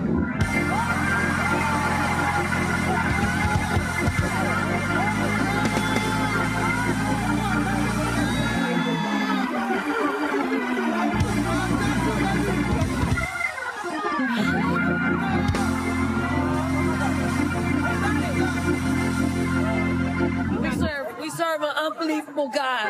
We serve uncommon favor. Uncommon favor. So all right, so the panel, y'all were a little fired up there, Tyler. I almost caught the Holy Ghost over here watching that video. It's something that an organ does to the people. Derek? It's like a stomp and clap. I was about to pass the plate. Here's the thing, though, Roland. That's the beautiful thing about our culture. That's the beautiful thing about our culture. It's authentic, it's real, it's genuine. We realize the same God that served our ancestors is the same God that we serve today. And so we realize we cannot do this on our own. Listen, Roland, I've been to those places during the General Convention. I heard you preach. I heard you preach to those brothers of the black, go. So it's part of our culture. We should not shy away from it, regardless if this is on a national stage or not, because in the end, Roland, we have to dictate our narrative. We have to dictate our narrative. And there's something to be said for Coach Dawn Staley to have a brand new starting five. Yep. And to get to 38-0 and seize the national championship, because the same five that she had last year, Roland, that Caitlin, they beat them by 4 points. They had a brand new starting five, and they brought the trophy home. Kevin. Yeah, see, this is why I was pulling for the Gamecocks. This is why I was pulling for Dawn Staley. I love to see black coaches win. And as a Southerner, I was, of course, pulling for South Carolina. But, man, I turned off the game. I didn't have her speech on, so I missed the sermon, unfortunately. But I thank you, and I thank that brother on Twitter for taking me to church tonight. I do remember reading that Coach Staley, she said, yeah, they're 38-0, but sometimes she didn't feel that way, right? She didn't feel it. So I don't know, we can only surmise and guess as to the emotional up and down, the roller coaster that she was on. We don't see it from where we sit. Right. We see the win after win after win after win after win after win. I could go on to the national championship, but we don't know the struggle that she was facing, just even as a human being, right? Outside of the game, or the struggle that people like Angel Reese, and others who were, viciously attacked throughout this whole season. And so when she talks about her God, when she talks about our God, we can only imagine, what that's rooted in. And it was an incredible game, and I'm so happy for Coach Staley, an incredible leader, and her team, including the girls who came off the bench and were just dropping buckets. So thank you for that. Thank you for taking us to church, Roland. Well, she, of course, was enjoying the championship trophy, doing her strut, dancing with the trophy in hand. This is Dawn right here. Turn it up.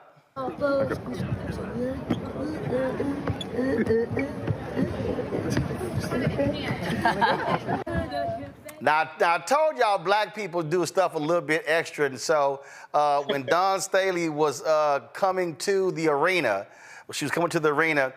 they shot a video of her going to the arena, and of course they had to put this to music as well.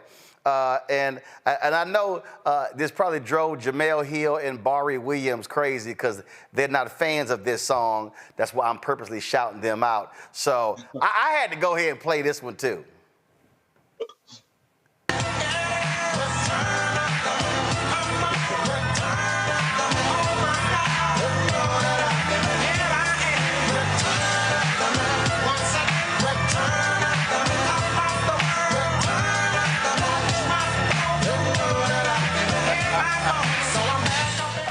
Return of the Mac. South Carolina wins its second national title in 3 years. They won, of course, 2 years ago, lost in the Final Four last year to Iowa.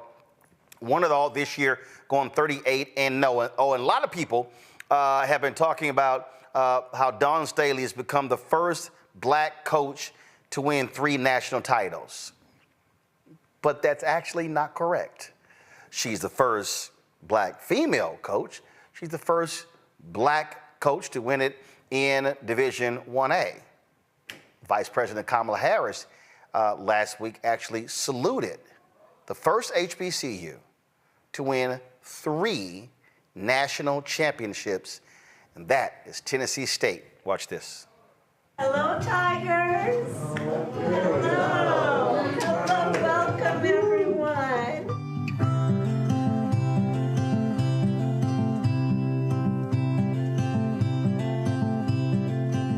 We were the first black school to play in an all small, all white tournament.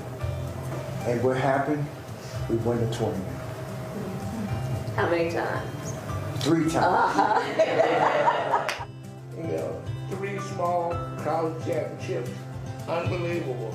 They don't even talk about it. It's not written about. And basketball is bigger now than it's ever been. Your willingness to tell the story in such an active way is so important. But this is the greatest day of my life. I don't even know how to explain it. Just the thing that we went through to be where we are, this is great.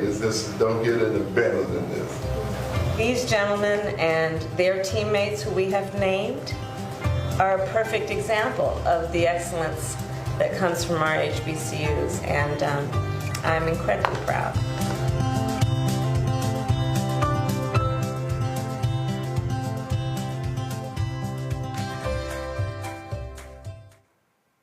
And this is a photo of those players outside of the White House.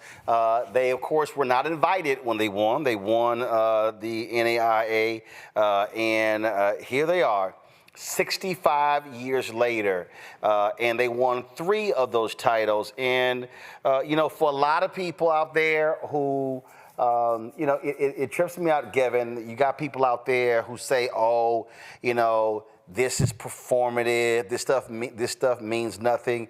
It does mean something to those brothers who 65 years later got their just due. They won 3 national championships, and so you have had black coach win 3 national titles, and all too often, and even in Caitlin Clark's run, where she became the leading scorer, then people had to remember the other black female players who won, who of course, who led in scoring, Lynette Woodard and others. People forgot about those individuals, and this is a way to remind people of their greatness. Absolutely. I don't care how old those men were. That was Black boy joy, unadulterated Black boy joy. It brought joy to my heart, definitely, to see that. And I've seen the photo circulating around on social media, and I think it brought joy to a lot of people's hearts. And I think it reminds us, the vice president alluded to this in what she was saying, and some of the men did there as well, that there's so much history in our community that just got lost to the history books, that have gotten lost to the record books. It's really important that, as those today continue to make history, that we not forget those who've made history in the past. And we talk a lot about, talking about some of the bad elements of our nation's history, slavery and all of that, and making sure that those events don't get lost, to the history books. But it's also important that we make sure that these incredible stories of some incredible men who made history don't get lost either. And I know that was genuine. That was authentic for the vice president. She is so proud to be an HBCU alum, to be our nation's first HBCU vice president. She talks about HBCUs as producing, our nation's leaders and their centers of academic excellence. It's why she and the president have been so keen on making sure that our HBCUs get the funding that they deserve, even as Republican states deny public land-grant HBCUs the funding that they deserve. And fortunately, the Biden-Harris administration unveiled and uncovered this underfunding, and hopefully we'll see the states rectify these injustices.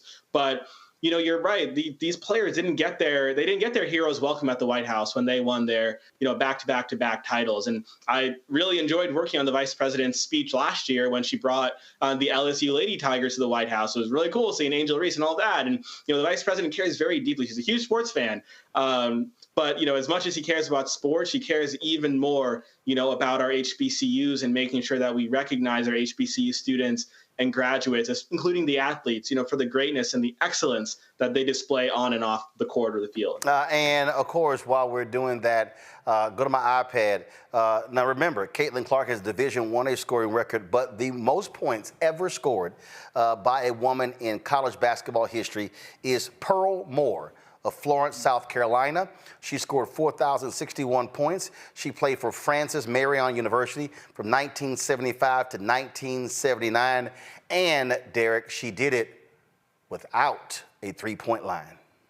For me, Roland, this is about justice. A lot of our trailblazers did not get their accolades, did not get their flowers. As I watch that video that you were just showing, what about the players who have gone on to glory, right? You're talking about 65 years ago, Roland. So what about those who are part of that team that did not get the invitation? And so this is about justice. This is about giving the flowers to our trailblazers. This is about demonstrating the contributions that we make to every industry in the United States, from corporate America to sports to media, broadcasters such as yourself. This is about justice, all right? This is not something that a handout or nothing. This is something about making sure that you acknowledge Black excellence. This is making sure that our trailblazers get their due awards just like everyone else. This is about justice for me. And also, I just want people to also, again, when we're talking about, and I did do my radio commentary on this, and it is not meant to take away from Caitlin Clark. But one of the things that I remind people of, and that is, it kills me when people talk about Michael Jordan,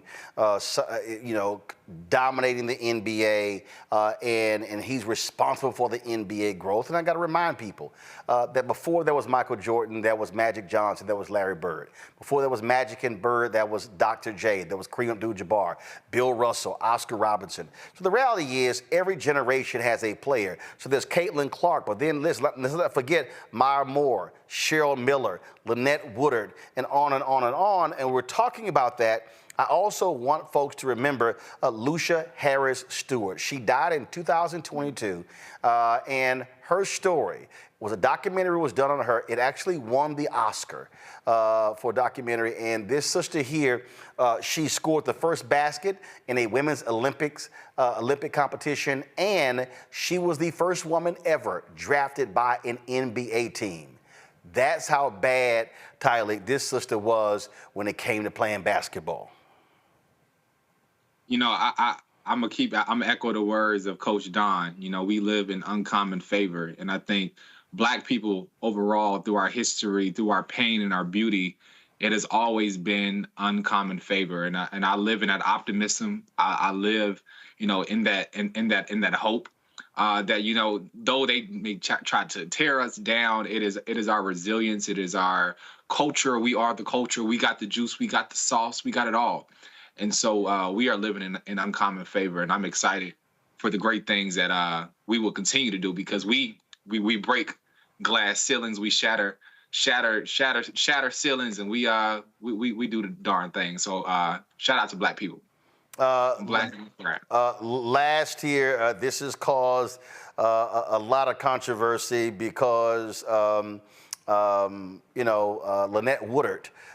She held the collegiate record, the big division collegiate record that Caitlin Clark did break. Now, yes, and when Lynette Woodard held it, it was a different time. They did not play with a smaller basketball. There was no three-point line. She actually said that a couple of days ago, and a lot of people have not been happy with these comments here. Watch this here. I am the hidden figure, but no longer now. My record was hidden from everyone for 43 years. 43 years. I don't think, I'll just go ahead and get the elephant out of the room. I don't think my record has been broken because you can't duplicate what you're not duplicating. And so unless you come with a men's basketball and a two-point shot, hey, you know. So that caused a lot of controversy because, look, Iowa celebrated her, brought Lynette Woodard in. She was well received by the fan base. And even their head basketball coach, when they were talking about Caitlin Clark breaking the record, said, well, the real record was the one held by Lynette Woodard that was broken. This is what their coach had to say. To me, for the AIAW record that Lynette Woodard held, that was the real one. For some reason, the NCAA does not want to recognize the basketball that was played prior to 1982, and that's wrong. We played basketball back then. They just don't want to recognize it, and that hurts the rest of us that were playing at that time. I mean, there's no reason why that should not be the true record. And, at a school like Iowa that has been so rich in AIAW history, I just want to make sure we acknowledge Lynette's accomplishments in the game of basketball. But congratulations to Caitlin for being the true basketball leader in points tonight. The NCAA didn't want to recognize women and what they did back in the 1980s. I think it just speaks to the foundation that these players have laid for us to have opportunities to be able to play in environments like this, in front of crowds like this. So I wouldn't have the opportunity to be able to do what I'm doing every single night if it wasn't for people like her. And obviously there's so many great players across the board. So I'm just really thankful and grateful to have those people that have come before me. And yeah, it's super special. Obviously she's one of the best all times, could certainly score the ball.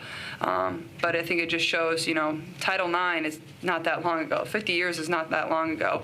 And I think it just still shows the room that we have to improve, and where women's sports is going is a really great place. Tonight is the night of the... And again, Lynette's comments did cause a little stir, and so she did release a statement on social media stating, sort of clarifying her remarks. And I'm going to pull it up, but here's the, I get her point. But the reality is, I think when it comes to any record, I mean, listen, Pistol Pete Maravich, his record was broken, but when he played, there was no three-point line.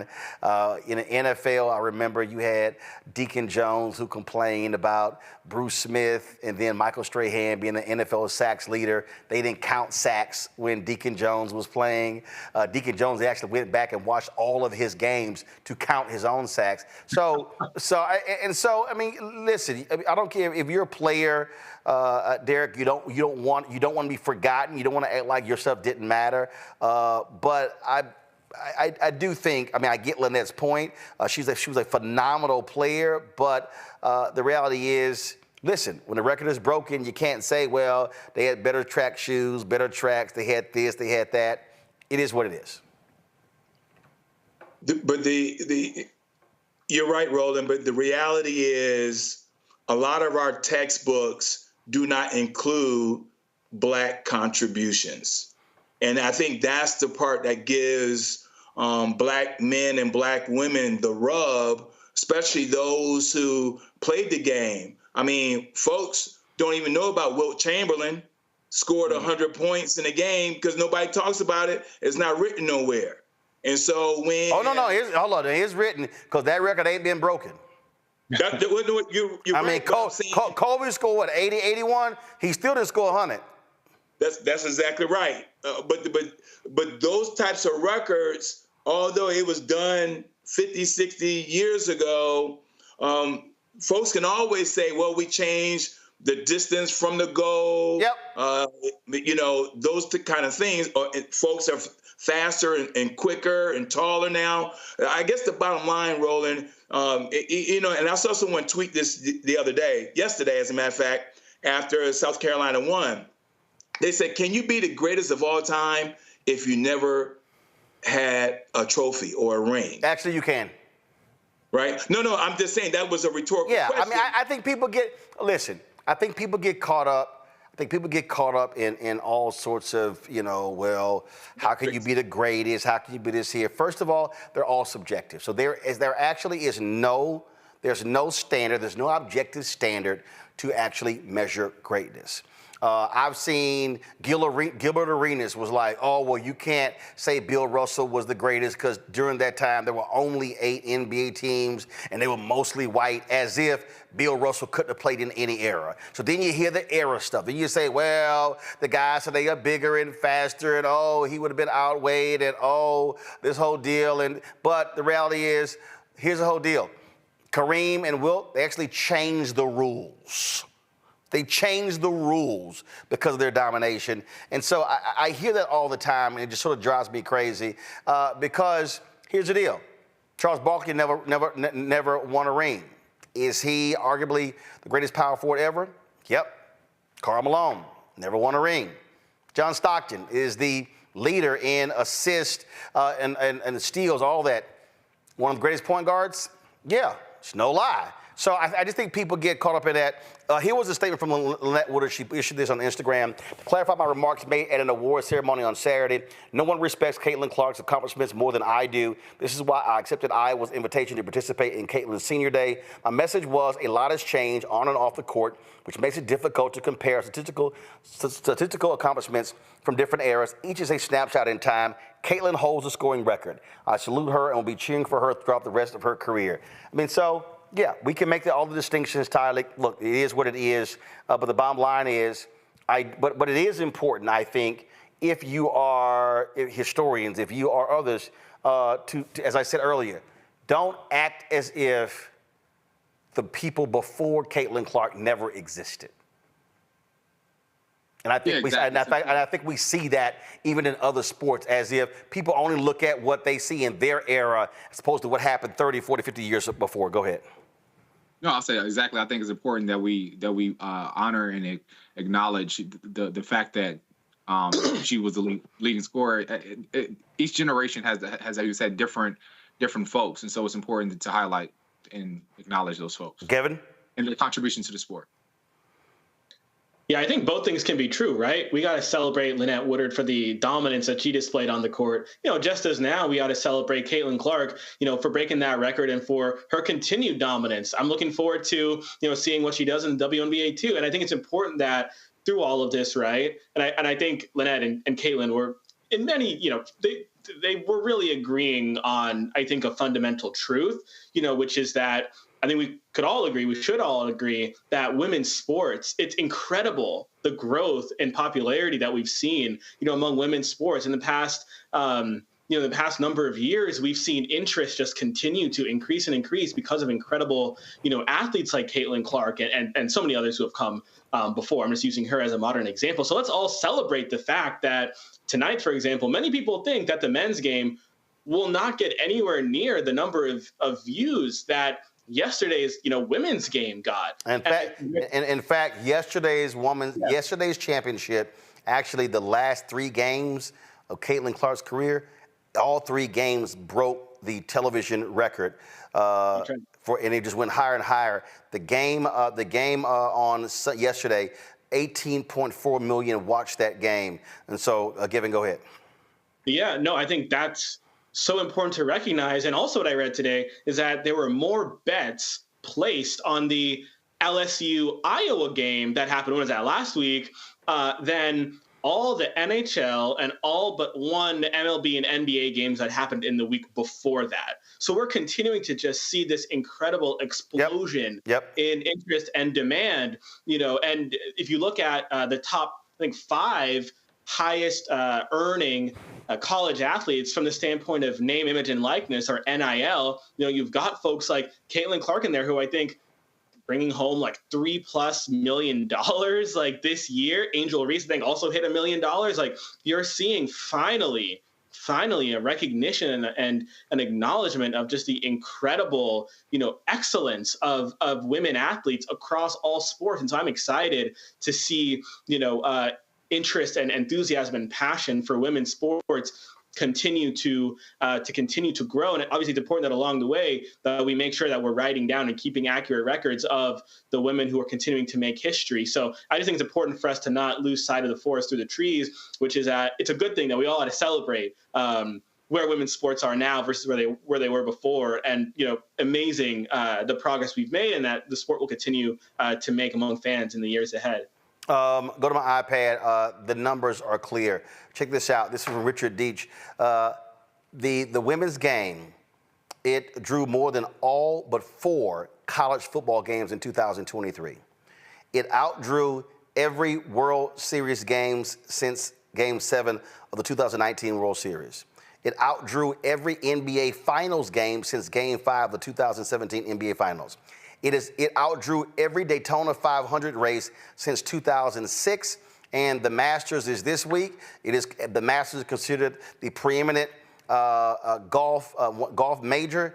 The finals yesterday outdrew every Masters final round viewership, which includes Tiger Woods, since 2001.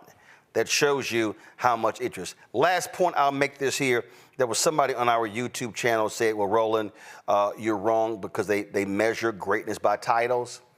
Guess what? The two greatest baseball hitters of all time, Ted Williams and Tony Gwynn, never won a World Series.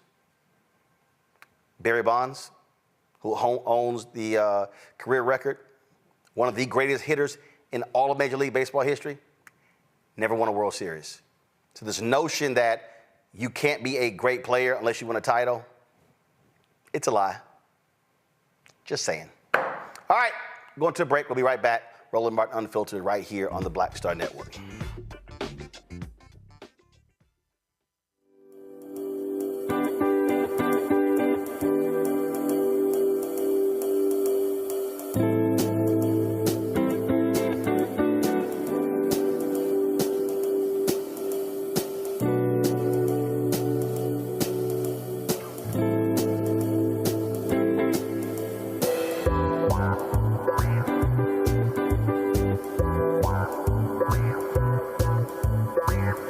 Fanbase is pioneering a new era of social media for the creator economy. This next generation social media app with over 600,000 users, is raising $17 million, and now is your chance to invest. For details on how to invest, visit startengine.com/fanbase or scan the QR code. Another way we're giving you the freedom to be you without limits. Hey, yo, what's up? It's Mr. Dalvin right here. What's up? This is KC. Sitting here representing the JODECI, that's Jodeci. Right here on Roland Martin Unfiltered.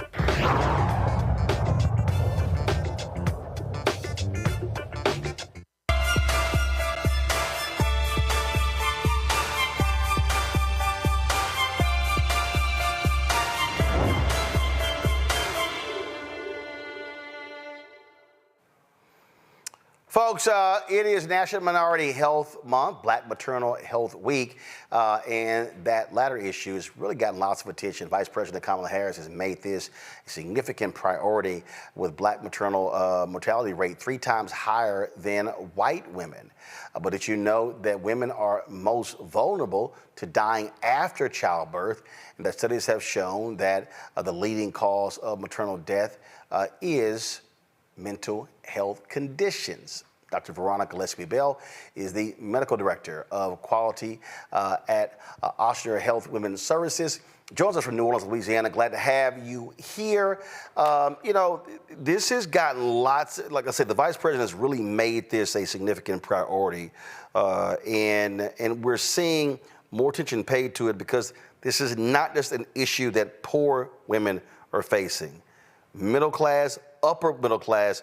Dr. Ebony Jade Hilton was on earlier. She talked about Serena Williams, what she endured. So this is an issue that people have to recognize. Income ain't the determining factor. Absolutely. When we look at the data, in fact, a Black woman with a college degree is twice as likely as a white woman with an 8th grade education to experience a maternal mortality. So as you pointed out, it's not just about education. It's not about the haves and the have-nots.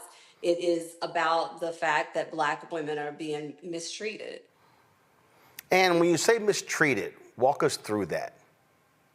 Yeah, so when we think about disparities, it's always going to boil down to 2 things: systemic racism and implicit bias. And when I speak of implicit bias, I'm speaking of that unconscious bias that individuals have towards other individuals. In particular, when we think about that unconscious bias in Black women, the way that we have been characterized throughout history, the negative stereotypes then starts to affect how doctors, nurses, providers within the healthcare system interact with us. I think probably the worst, most damaging stereotype that has been put on Black women is the stereotype of the angry Black woman. And what happens is when we voice an issue, we voice a concern, often we are ignored because we're seen as the angry Black woman. Mm-hmm. And then ourselves, we don't want to be that stereotype, so then we sometimes don't speak up when we do need to speak up.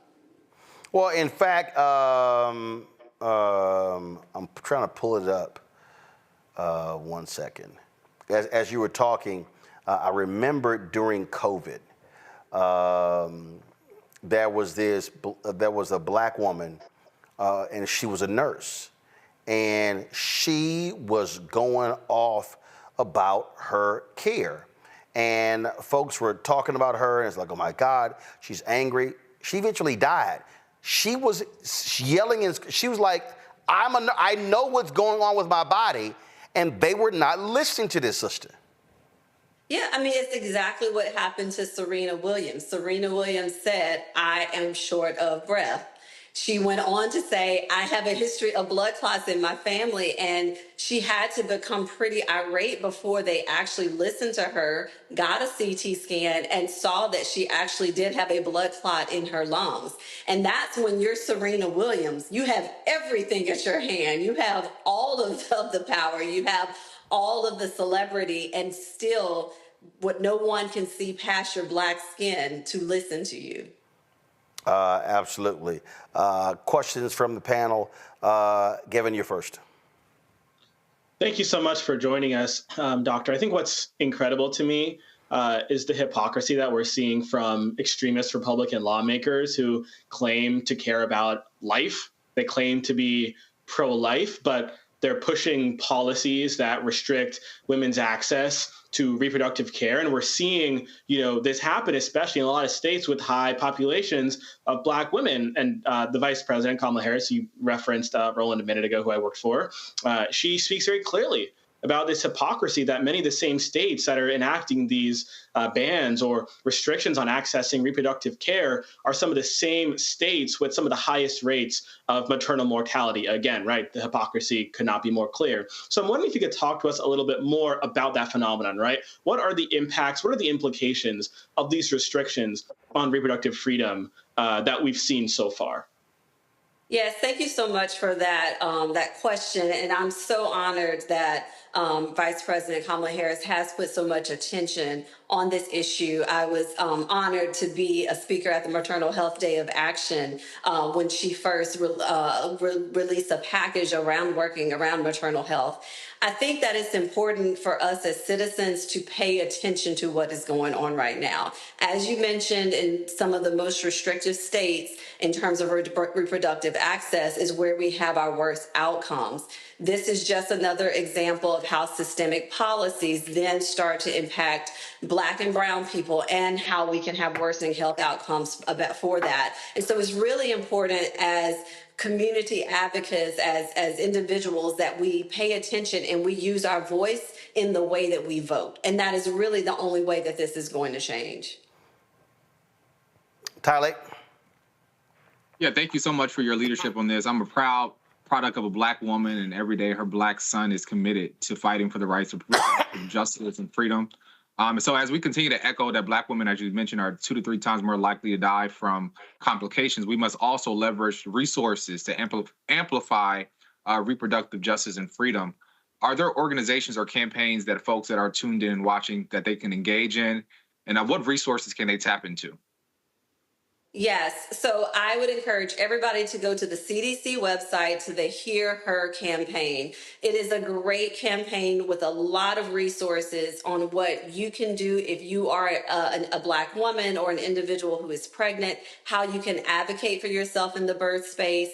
Also to make you aware of the warning signs. As Roland mentioned from the statistics, we know that the majority of deaths are actually not occurring in the hospital. They're occurring from the time patients are discharged up to 1 year postpartum, with the greatest number being in that first 6 weeks. And so it's really important that as we are going into pregnancy as Black women, but also for our support systems, for our community, for those that love us and that are around us, to understand what those post-birth warning signs are so that you know when to come back into the hospital and to know when something is wrong. And again, knowledge is power. And so the CDC Hear Her campaign gives all of us that knowledge to know what to advocate for.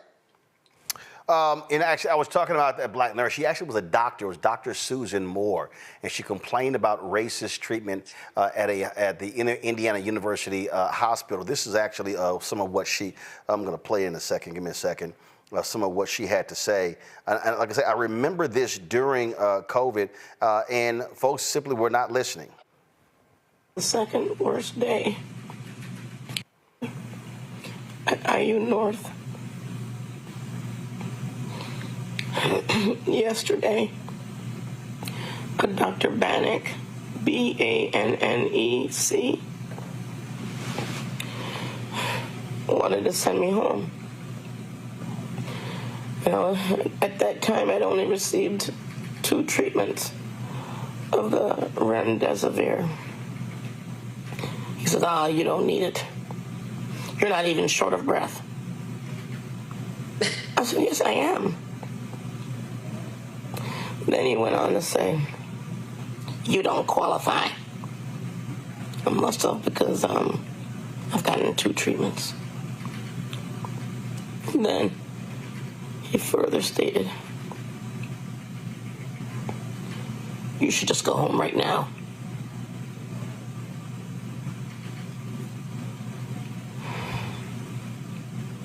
And I don't feel comfortable giving you any more narcotics.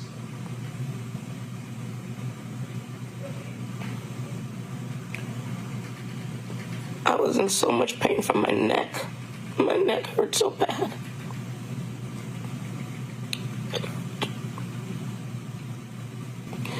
I was crushed. He made me feel like I was a drug addict. And he knew I was a physician. I don't take narcotics. I was hurting. So, spoke to patient advocate who left me wanting. There's not much I can do. So I started asking, send me to another hospital where they can treat me. And if they're not going to treat me here properly, send me to another hospital. Well, next thing I know, I'm getting a stat. That right there, Doc, I mean, here's a black doctor explaining what's going on. And you heard her say, the doctor said, I'm not giving you any more narcotics. I referenced that earlier, where early on in the opioid crisis, racism actually helped black people because racist white doctors were not prescribing opioids to African Americans because, like this doctor, assumed that black people were trying to get their fix. Yeah, it's really, really unfortunate. And again, we see it play out time and time again in multiple stories. And it's all because of bias and implicit bias and biased beliefs. I mean, back in slavery time, they tried to make race a biological condition as a way to explain slavery and a way to advocate for slavery. And slavery and all of those ill ways that we were treated and the ways that they came up to try to advocate and agree for slavery are so ingrained in our society now that it has become a way of a thought process. And we see it play out in medicine. We see from a study that was done at the University of Virginia with over 200 white medical students, white residents, over 50% of them believe that Black people have thicker skin, have different nerve endings, and do not feel pain in the same way. And so if you are believing that and you are a healthcare provider and you have a Black patient that is saying they're in pain, are you going to really treat them appropriately? The answer is no. The data shows it. The greater that belief was that Black people don't feel pain in the same way, the less likely those residents and medical students were to adequately treat those patients' pain. Derek? Dr. Bell, I appreciate your work in this space. Georgia is ground zero when it comes to maternal health. We're ground zero. 169 women lost their lives last year just simply trying to give birth. 776 children, infants died. In fact, my constituent, she heard me at the press conference, Dr. Bell, and she said, Representative Jackson, my mother died 3 months after I was born. That was 50 years ago. And so a state like Georgia, where 82 counties out of 159 do not have an OBGYN, 62 counties do not have a pediatrician. We yet to expand Medicaid here in Georgia, but yet we sit on $16 billion surplus. My question to you, what can we do here in Georgia to help mitigate this maternal and infant mortality that we're seeing? Because we got CDC right in our backyard, and we're not throwing up our hands here. We're trying to get out the vote. We're talking about all these issues in this election cycle, but yet 169 women died here in Georgia, and we rank dead last when it comes to women's health because the number of counties do not have an OBGYN and a pediatrician. Yeah, it is really, really sad to hear those numbers and to know that is the reality. And you're right, and the CDC is right there. I'll be there actually this week, where we're talking about maternal mortality. And it really has to be fought on so many fronts. It is about the expansion of Medicaid. We've already talked about the majority of deaths are occurring after delivery. Medicaid only extends coverage up to 60 days postpartum. Well, there's a lot of stuff happening between 60 days and 1 year.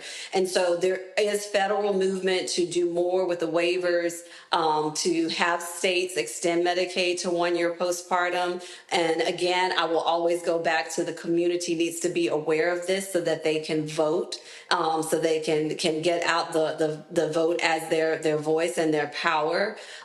It's also about going from the ground up and working with grassroots organizations. I think that's one of the things that we have seen here in Louisiana that's been very helpful, working with the March of Dimes. And there are plenty other organizations that are not big name organizations that are actually working to advocate, working with legislators, working to be the voice of the community. We're constantly, I think, as healthcare systems and different organizations trying to design solutions for the community, but not talking to the community to hear what the community needs.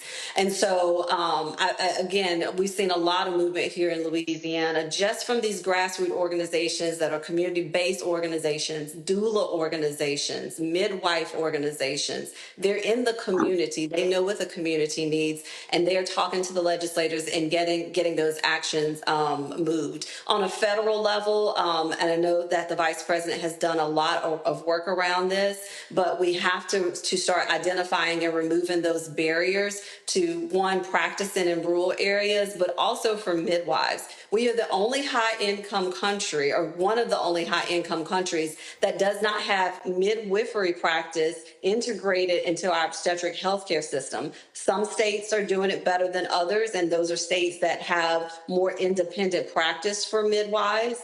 But we have got to incorporate midwives as part of our practice in the United States, or our system is going to fail. The data already shows that by 2030, we are going to be short 5,000 OBGYNs. Here in the South, 2,700. And you're already experiencing it in Georgia. We are experiencing it in Louisiana. We're seeing it in Mississippi. We're hearing every day about hospitals closing in Alabama and shortages in Alabama. So we have to think about who the healthcare workforce is, and it's not just obstetricians. We have to work on expanding our midwives and also our doulas. All right, then. Well, Doc, we certainly appreciate it. Thank you so very much. And so hopefully folks will understand how significant this issue is, and we definitely need action on the federal level, but also on the state level as well. Thanks a lot. Thank you. All right, Derek, Tylik, and Gavin, I appreciate y'all being on today's show. Thank you so very much, gentlemen. I hope you have a great day. Folks, don't forget, support us in what we do. Our goal is to get 20,000 of our fans contributing on average $50 each a year. That's $4.19 a month, 13 cents a day. The goal is to raise $1 million for the work that we do when it comes to covering the news that matters. You can see your check and money order to P.O. Box 57196. Washington, D.C. 20037-0196. Cash App, $RM Unfiltered. PayPal, R Martin Unfiltered. Venmo is RM Unfiltered. Zelle, Roland at RolandSMartin.com. Roland at RolandMartinUnfiltered.com. You can also, of course, download the Black Star Network app, Apple phone, Android phone, Apple TV, Android TV, Roku, Amazon Fire TV, Xbox One, Samsung Smart TV.